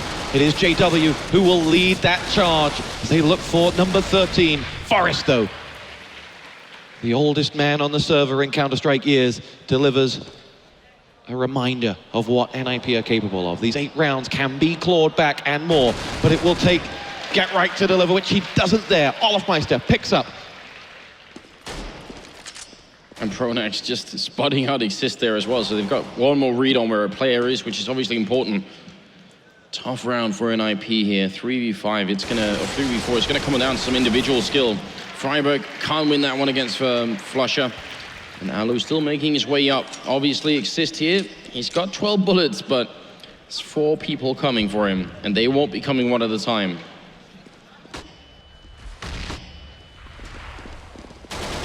Here's Exist, it'll open up the fragging, but dropped in the end by Olofmeister. Alu now with it all to do, 1 on 3. As he leads that charge towards Flusher, who will spot him first. First man down. The task just got that little bit easier, but he has only 57 points of health to work with and a bomb to defuse. And Crims is not in charitable fashion today. 13-4. Excellent round by Fnatic. They just slowly and methodically waited for NiP to push. NiP typically not that aggressive actually on CT. I'm surprised that they were giving Fnatic those entry kills right there. Get Right pushing Halls, Freiburg pushing B. They were just kind of looking to get an advantage in the round though at that point since frags already happened. Fnatic, great job keeping their poise though, slowly hitting the A-bomb side as a team. Look at this. 3 Molotovs on Fnatic, burning up the top of Banana, making sure that NiP just aren't going to be stacked up there in any way, shape or form. Of course, the NiP team with pistols, so it feels like overkill, but Fnatic want to be thorough. They do not want to give anything to NiP. No chances taken here in the grand finals. They are about to be 10 rounds ahead of the NiP team as JW picks up a UMP kill on Forest, and then they'll fall back. Yeah, and the reason they fell back right there is because they know Forest is the A player. So when you kill Forest in the B bomb site, you're almost certainly going to run into 2 other guys, possibly even a 4-man stack. So really smart play by Fnatic right here to fall back. They sensed the stack, left the bomb site immediately. It is Alu who will face up first to the incoming Fnatic team, who move Olofmeister down towards the pit, and the other four coming right around. Olofmeister is, Crims and Olofmeister will both pick up the frags, and the bomb site has been taken. Last two will make a valiant attempt to reclaim, but against 5, you don't fancy them, and this will put NiP in the last chance saloon. Fnatic would go to 14 with this.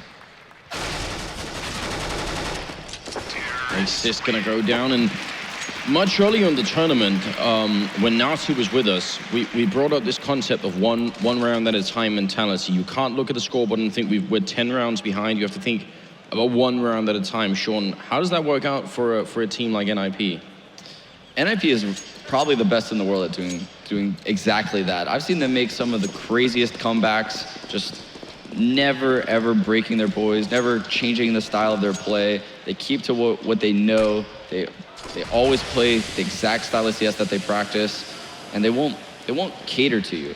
On the other hand, a team like Fnatic, when they're at 14-4, they're gonna make plays like this. Really aggressive, almost what we call in North America scrimmy plays, where you're just gonna run through the smoke because you have so many rounds to test stuff out.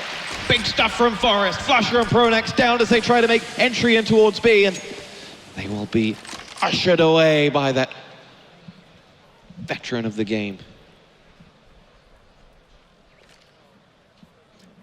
That kind of opening in this round, their backs against the wall. It will be a long grind back. It's definitely doable. JW missing a shot uncharacteristically.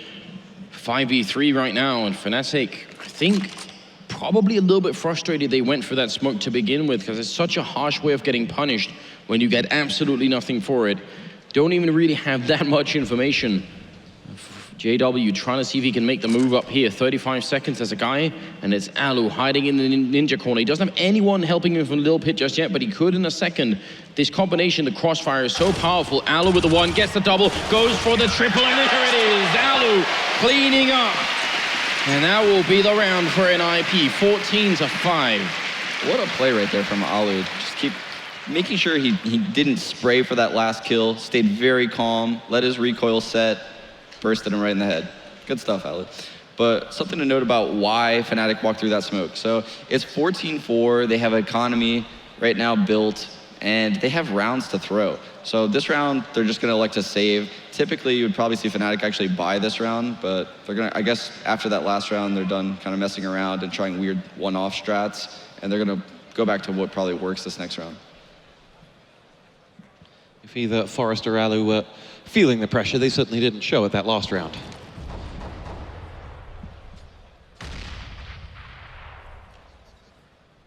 So from Fnatic's perspective, with the buy that they've got, what will they be trying to do? What will be a way to open up this NiP defense? So Fnatic does some really cool things on these anti-ecos, and they might actually do it here because I'm seeing 3 smokes. Flusha may smoke in front of the graveyard, Pronax may smoke in the truck, and Crims may smoke the pit. And basically what they like to do is they run up lane with 3 guys, Olaf's Halls, and Flusha will wrap. But the most interesting part of the strat is Crims will run into that smoke that Flusha throws in front of the graveyard and run up the graveyard steps, and no one will know he's there. So I'm interested to see if they do something like that this round. Well, they're gearing up for it, and they got only 30 seconds. The smokes are raining in. There's definitely one for pit.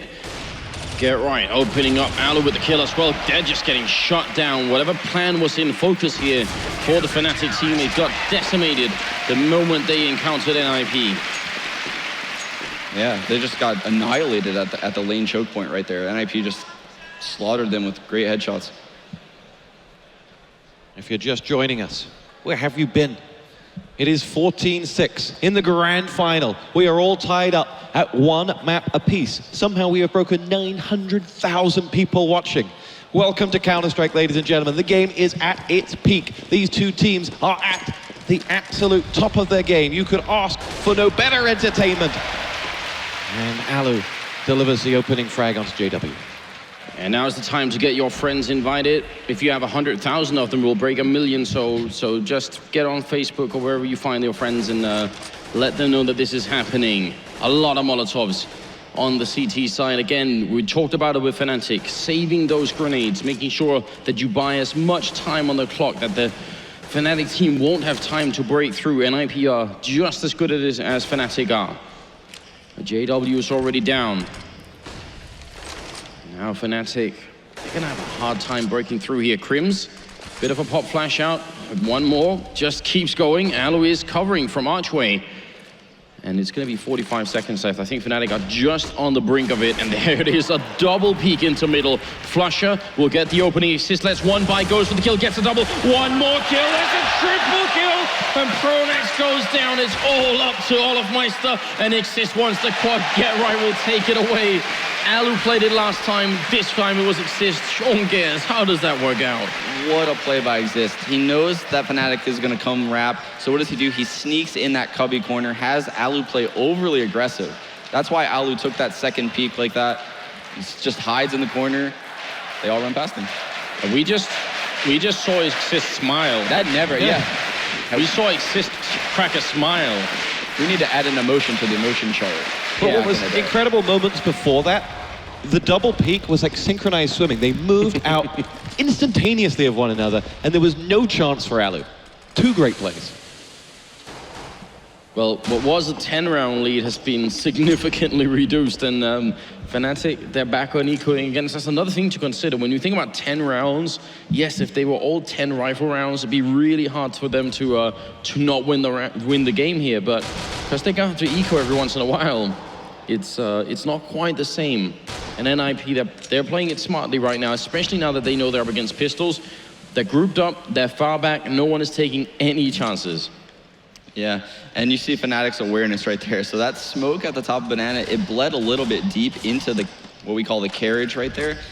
What Fnatic knows is that smoke, when it's deep like that, a player can be on top of the carriage and basically have visibility over the smoke without the T's even being able to see them. Olofmeister picks up the frag onto Forest, but not before he'd done a lot of damage. Freiburg will pick up the mantle and finish off the job. A clean round for NiP. And actually, I think that Molotov that Freiburg was standing right at the edge of highlights a problem. Well, it's not a problem, but it can be a huge downside. If you throw that Molotov and it lands a little bit further out and the guy can be in the corner, mentally speaking, you're going to be thinking that corner is clear. I don't have to look. And I think that's what happened to Fnatic. They weren't even looking Freiburg's way.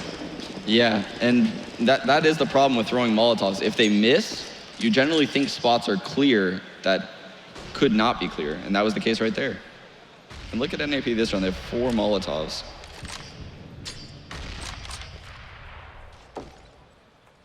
Waiting for Fnatic. It's really, really hard to judge. You can almost tell that these two teams playing each other are playing differently than they would against almost any other team. There's a level, and it's a domestic matchup, so you have that feeling that they know a little bit more than we do about what each other are doing. They're sort of feeling each other out. There are so many strengths that we normally see that haven't been put into play yet, and it's probably because they already know that's going to get countered. The normal smokes towards A that we see, pit and truck and all that stuff, it's not really happening just yet. No, not at all. And another example of like how countering works is that Exist round where he hit in the cubby. Exist knows that Fnatic is a team that really enjoys wrapping and really peeking those angles over there. So when they kill someone like that, they're going to take those kills and they're going to run with them. And it's just a good example of top-level countering. This might be one of those rounds that I was talking about earlier where you simply push a lot of people out of apartments. We'll see if Get Right can actually hold this. It is very, very tough, especially with an entry frag like that. Molotov goes up, but they won't stop. They're going to keep going here. Oh, Get Right, true bird alive! Crims and JW go down after his demise, and it's going to be a 3v3. Still a very tough retake on NiP's hands here, but it could be done. Tough ask here for NiP to get back. Olofmeister sat deep in the site, waiting on them coming. As Alu continues to keep them pinned in the pit. First frag goes the way of Fnatic. It's Pronax who gets it. As Forest hits the deck. Freiburg now, next man to run the gauntlet. Alu continuing to offer help, but he was out of the game when Freiburg came in, and in the end will have to retreat, and that retake just wasn't as synchronized as NiP would have liked. Still frags on the board, but that was a great round from Fnatic, and it will take them to 7 match points. Something on the bright side for NiP though that round is Alu did manage to take everyone out with him. So if NiP manages to get a clean round right here, they were looking at almost forcing Fnatic in like a double eco type of scenario where they would get 3 rounds for 1. A really good call that last round, I think, for Fnatic. And with the entry frag from JW, it works. I mean, it works so much better. The fact that Get Right got 2 made it look like it could have maybe been a close round, but imagine if only 1 or none had died to that Molotov. It would have been a 5v3 at the time the bomb went down, and there would have been nothing left for the rest of NiP to do, in fact. They do have a buy going on here, but you're right, Tospot. It's 7 rounds in a row that NiP have to claim. This needs to be a perfect game from here on in, or Fnatic will be the first ones. And they've come into this in such great form. It would be fitting that a team who are so artistic and in such immaculate condition would be the ones to win. The second major, the elusive second major. Here we go. Oh, here we have a smoke execute on the rap side for Fnatic. Look at this. Grenades raining in. Alu, he has to hit these first shots. Otherwise, it's going to get tricky. They'll close this distance on him very fast, and he'll only have a couple of chances to really do it. There it is. Picks off 1. Almost a double shot then, and he keeps falling back. Exist will pick up Pronax. It's a strong start here for the NiP team, but Olofmeister will pick up Exist. It is not over yet. Get Right to take down Olofmeister. JW and Crim still fighting, still trying to see if they can close this game. And a nice flick from JW takes down Alu, but now it's all alone on Crims here. 10 seconds, 9 seconds, and Crims, he can't get into the site. He's lost the round, and it will be 15-9 here. NiP to claim it. 1 down, but they're not there yet. No, we are going to the wire. There's a long way to go, but that was just really strong play right there from Alu. You saw him get that 1 pick, and he threw a really good counter, actually, that I haven't seen many people throw. As he was running into the arch, he threw it towards the library, so that way, basically it's traveling at such a distance that by the time the second guy peaks his angle at the wrap, he would get blind by that flash, and it would really slow down the rush a lot. It's really strong play and positioning by Alu right there.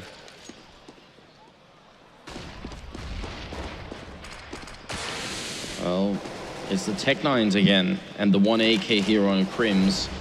Fnatic not feeling so pressured that they want to go for a full eco and buy fully. They feel like it might be worth it to try and see if we can make this work. Forest early on with the smoke here doesn't want to let anyone through. And at this point, Fnatic just waiting. They've cleared apartments, so they know they've got NiP pushed back, and the NiP setup for the last couple of rounds has been almost exactly the same.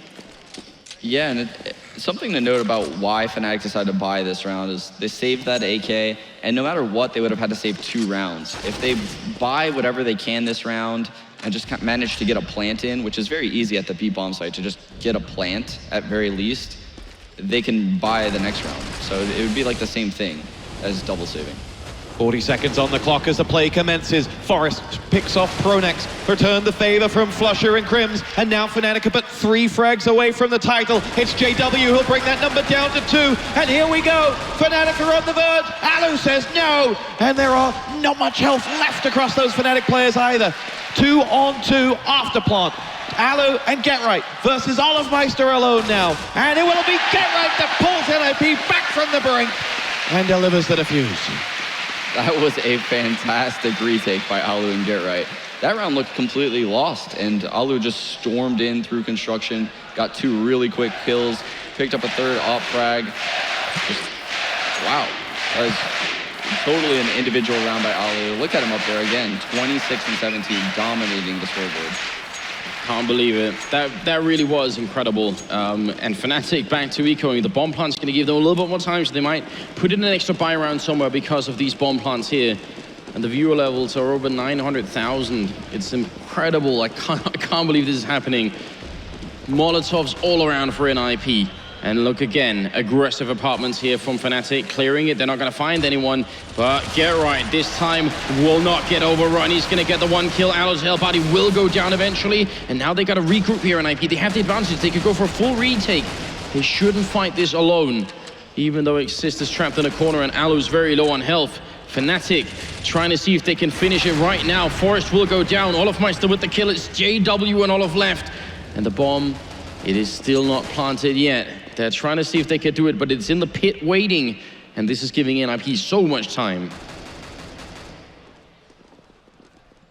It is Exist who'll be next up.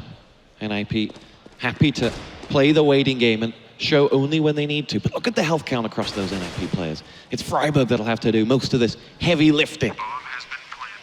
Down goes the bomb. NiP will show themselves now as they edge in man by man. Olofmeister pops in. Freiburg gets himself the frag. Olofmeister returns the favor. Alu goes down, but Exist pulls it back. And round after round, we're going all the way to the wire and back. And this deficit will be down to just 4. Sean, talk to us for a moment about that position from Olofmeister. Yeah, so when Olaf got in that spot, I looked over at Anders with like a sad look in my face because I thought the tournament was over at that point. But NiP continues with these amazing retakes. That play by Olaf that round was just fantastic. He had the bomb in the pit. The guy knew he had the bomb in the pit, threw the bomb to the other guy, snuck in the graveyard without even a smoke anywhere. Can we talk about the fact that Alu has an incredible amount of kills here on this team? He's top fragging for NiP right now. He's done exactly what he did in the previous map. It's almost unreal that he should have such a high impact, having just been picked up on the team. 15 and 11. The last 2 players in that round had a combined health of 13. Yeah, these Tech 9 rounds by Fnatic are extremely successful. Maybe they'll be able to duplicate that with like another aggressive type 5, 4-man strat right here with AKs. Let's see what their mentality is going into this round. Just based off the position right here with Flusher, I think it is holding all the way over at B. No, sorry, it's Olofmeister, so that's what I was talking about earlier. Leaving Olofmeister and everyone else going, definitely going to be a B push. I'm surprised Olof isn't further up in the apartments, which he usually would be. But still, very clear indication that this is going to end up being a B hit. And this is going to be tough. If they lose without getting a bunch in here, retakes aren't easy. Flashbangs are out. Another Molotov rains in. And look at the time here. 30 seconds, and Fnatic are still waiting. They could end up losing a round like this simply because they run out of time to get the bomb down. Here comes the play. Fnatic make their move as they charge in towards the B-bomb site. There are 3 ninjas waiting for them. The first frag is from Forest. JW out for the count. Freiburg follows up with number 2, but they've lost Forest in that site. Freiburg will go in, get the next frag, and Mr. B-bomb site is downed by Pronax. Get right, making his way over there, and there are just 3 seconds left on this clock, and the ninjas have done enough to hold out and pick them off. And they will pull us back and not get that final kill after the count. An absolute perfect illustration of what it means to have 5 smokes and 5 Molotovs and just play for time. Yeah, that was perfect nade usage right there at the B-bomb site by NiP. Fnatic had no choice but to wait out those Molotovs. They had an amazing execute plan, and they just couldn't do it. They had to wait for everything to fade and then just try to aim battle everyone. They just couldn't do it. Standing room only here at the Spodek Arena as the crowd urge us towards overtime.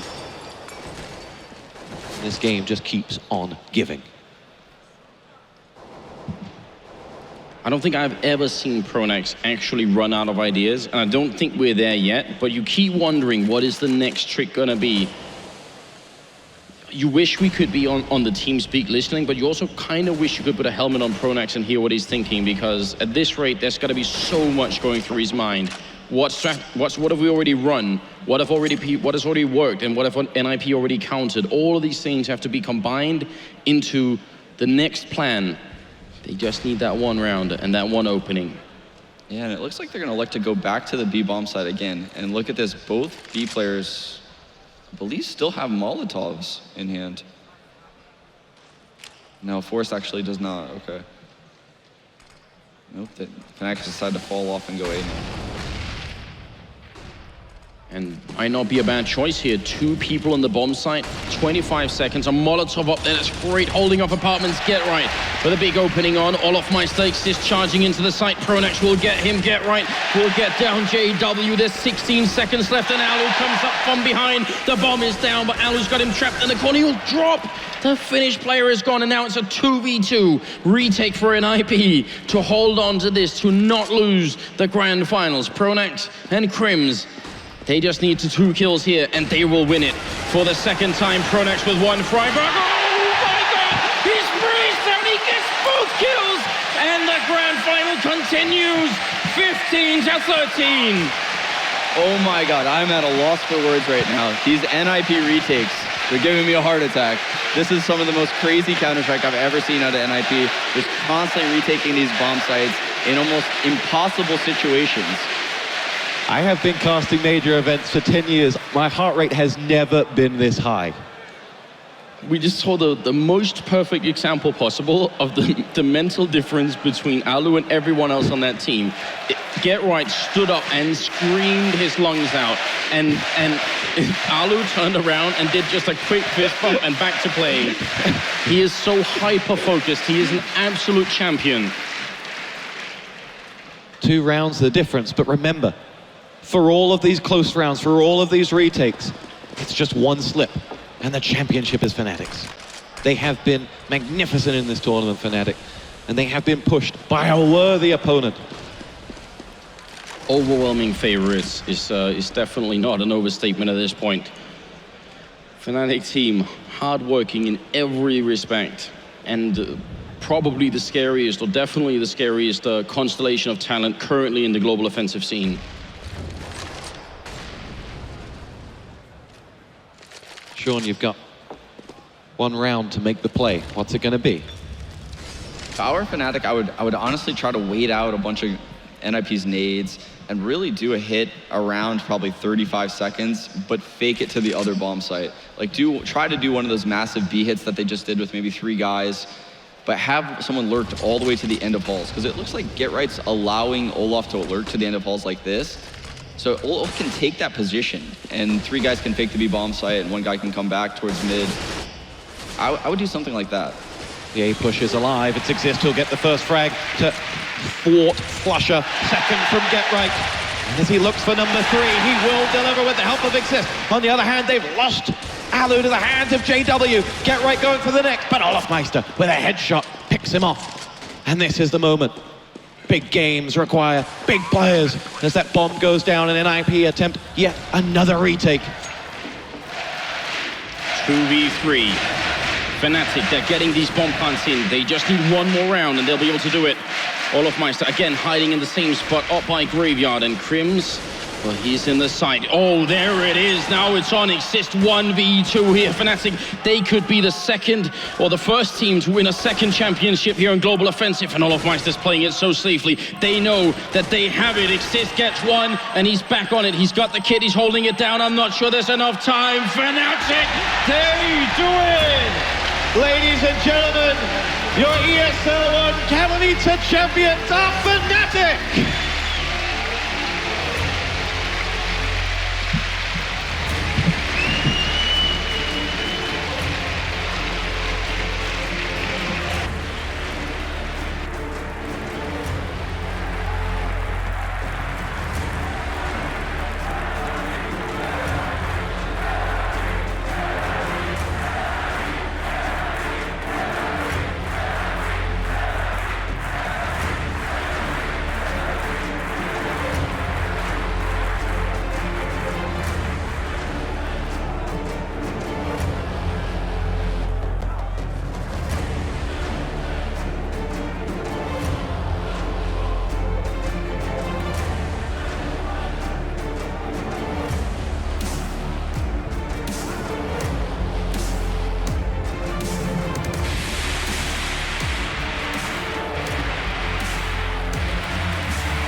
What can I say? What an amazing, amazing final. Guys, please put your hands together for your ESL 1 Katowice champions.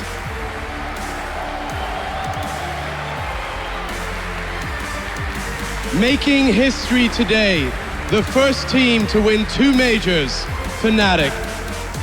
We'll wait a moment and hopefully get one of the guys to come up and talk. Sir.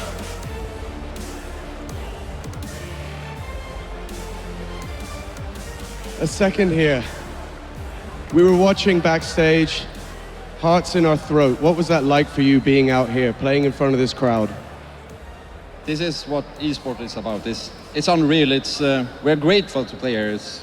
I've never in my life been so happy. It's amazing.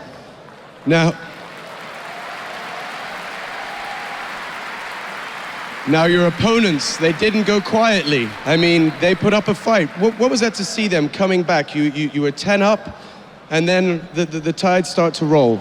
Yeah, well, you're never sure against NiP. They can always come back. It's like, you know that yourself as well, so you know you need to win your close rounds, which we didn't do until like the last round. But so you're a bit scared, but we were calm and we know that we could win all the time. Now, a moment like this, writing history in front of record-breaking crowds, watched all over the world, what does that do for you? What's the feeling moving forward? I mean, obviously, parties, celebrate with the guys, but what's on your mind? Well, my feelings is undescribable. I don't know what to say. I'm really happy and yeah, I don't know what to say really. It's just an amazing feeling. An amazing feeling. Guys, please put your hands together for your true champions of ESL 1 Katowice, Fnatic. Well, I'm sure the guys are going to be enjoying this for a long time, and what a phenomenal matchup. I mean, I'm shaking. I can't even imagine what they're doing, but I'm really, really interested to hear what the guys have to say, led by Machine. Whew. Deep breath. I'm not going to lie, that was so exhilarating to watch, never mind play for the players back there, and really is a grand final. History has been made, records have been broken, and all round an incredible major to be a part of. And I think that's all we're going to do here, is really just review what an incredible major it's been for us, but also for the community, for the game, and of course just for esports in general. And so I'm just going to go down the line and you guys just let me know how the major's been for you, how amazed you are to see that grand final in a stadium like this. And of course, a huge shout out first for the crowd. You've been amazing. The crowd has been absolutely electric. The atmosphere here has been second to none. And I mean, it really wouldn't be Katowice without the Katowice crowd. First to you though, Kadian. I mean, this is just, it's history in esports, it's history in Counter-Strike. This is something legendary. I mean, our job is to analyze the game and be clever, but when you watch a game like that in the last rounds, you just get blown away. You don't think anything. You're just with the crowd, with the emotions, and that game was just insane. We had the great plays by everybody. I mean, it was just a final worthy for sure. Yeah, absolutely. Best possible final you could hope for, really. And nobody lagged behind, players stepped up. Olaf Meister has just been a god these 4 days. I mean, he's been the world's best player by far these 4 days. And seeing him perform in the finals like that, incredible. Incredible is certainly a word to sum up this event as a whole. How about you, Spencer, some closing thoughts? I mean, just the size of all this. Not many people get a chance to be in front of a crowd this electric, this enthusiastic about the game. So, it's really great that, we all had the chance to come out here, have experience this whole thing from behind the desk, not as players. And it is very, the experience of a lifetime. And finally, you, Chad. I'm so happy for them. I love Fnatic. I love the boys, and they took it, and they took it in 3 maps, and it was great. It was great for the spectators, and it was just an amazing game all around. You had a tale of 2 titans there in the final. It was Alu versus Olaf battling, and Alu keeping NiP in the game there for those last 5 or 6 rounds was amazing. He just really stepped up that game. He performed really well. And once again, I'm just so happy for Fnatic. He deserves the credit because he didn't perform that well during the playoffs, but in the final, that man was insane. Yeah. Really stepped up his game. Everybody stepped up their game. It's an incredible major. However, as we start to close another chapter in the CSGO book, I mean, we've broken records, we've written history, and I think it's now time to just say a couple of thank yous. Thank you, of course, to the crowd one last time. It's been such a pleasure to come here to Katowice. I'm sure you guys will agree. It's a first for some of us, and it's so, so good. We feel so welcome. The players have had so much fun. Everyone here at ESL, behind the scenes as well, really has had an incredible major. And so I think it's safe to say a whole lot of thank yous from both ESL, from the community as well. So good to have another major here in Poland. And for now, I think it's time to say, as we do in Polish, Dobranoc.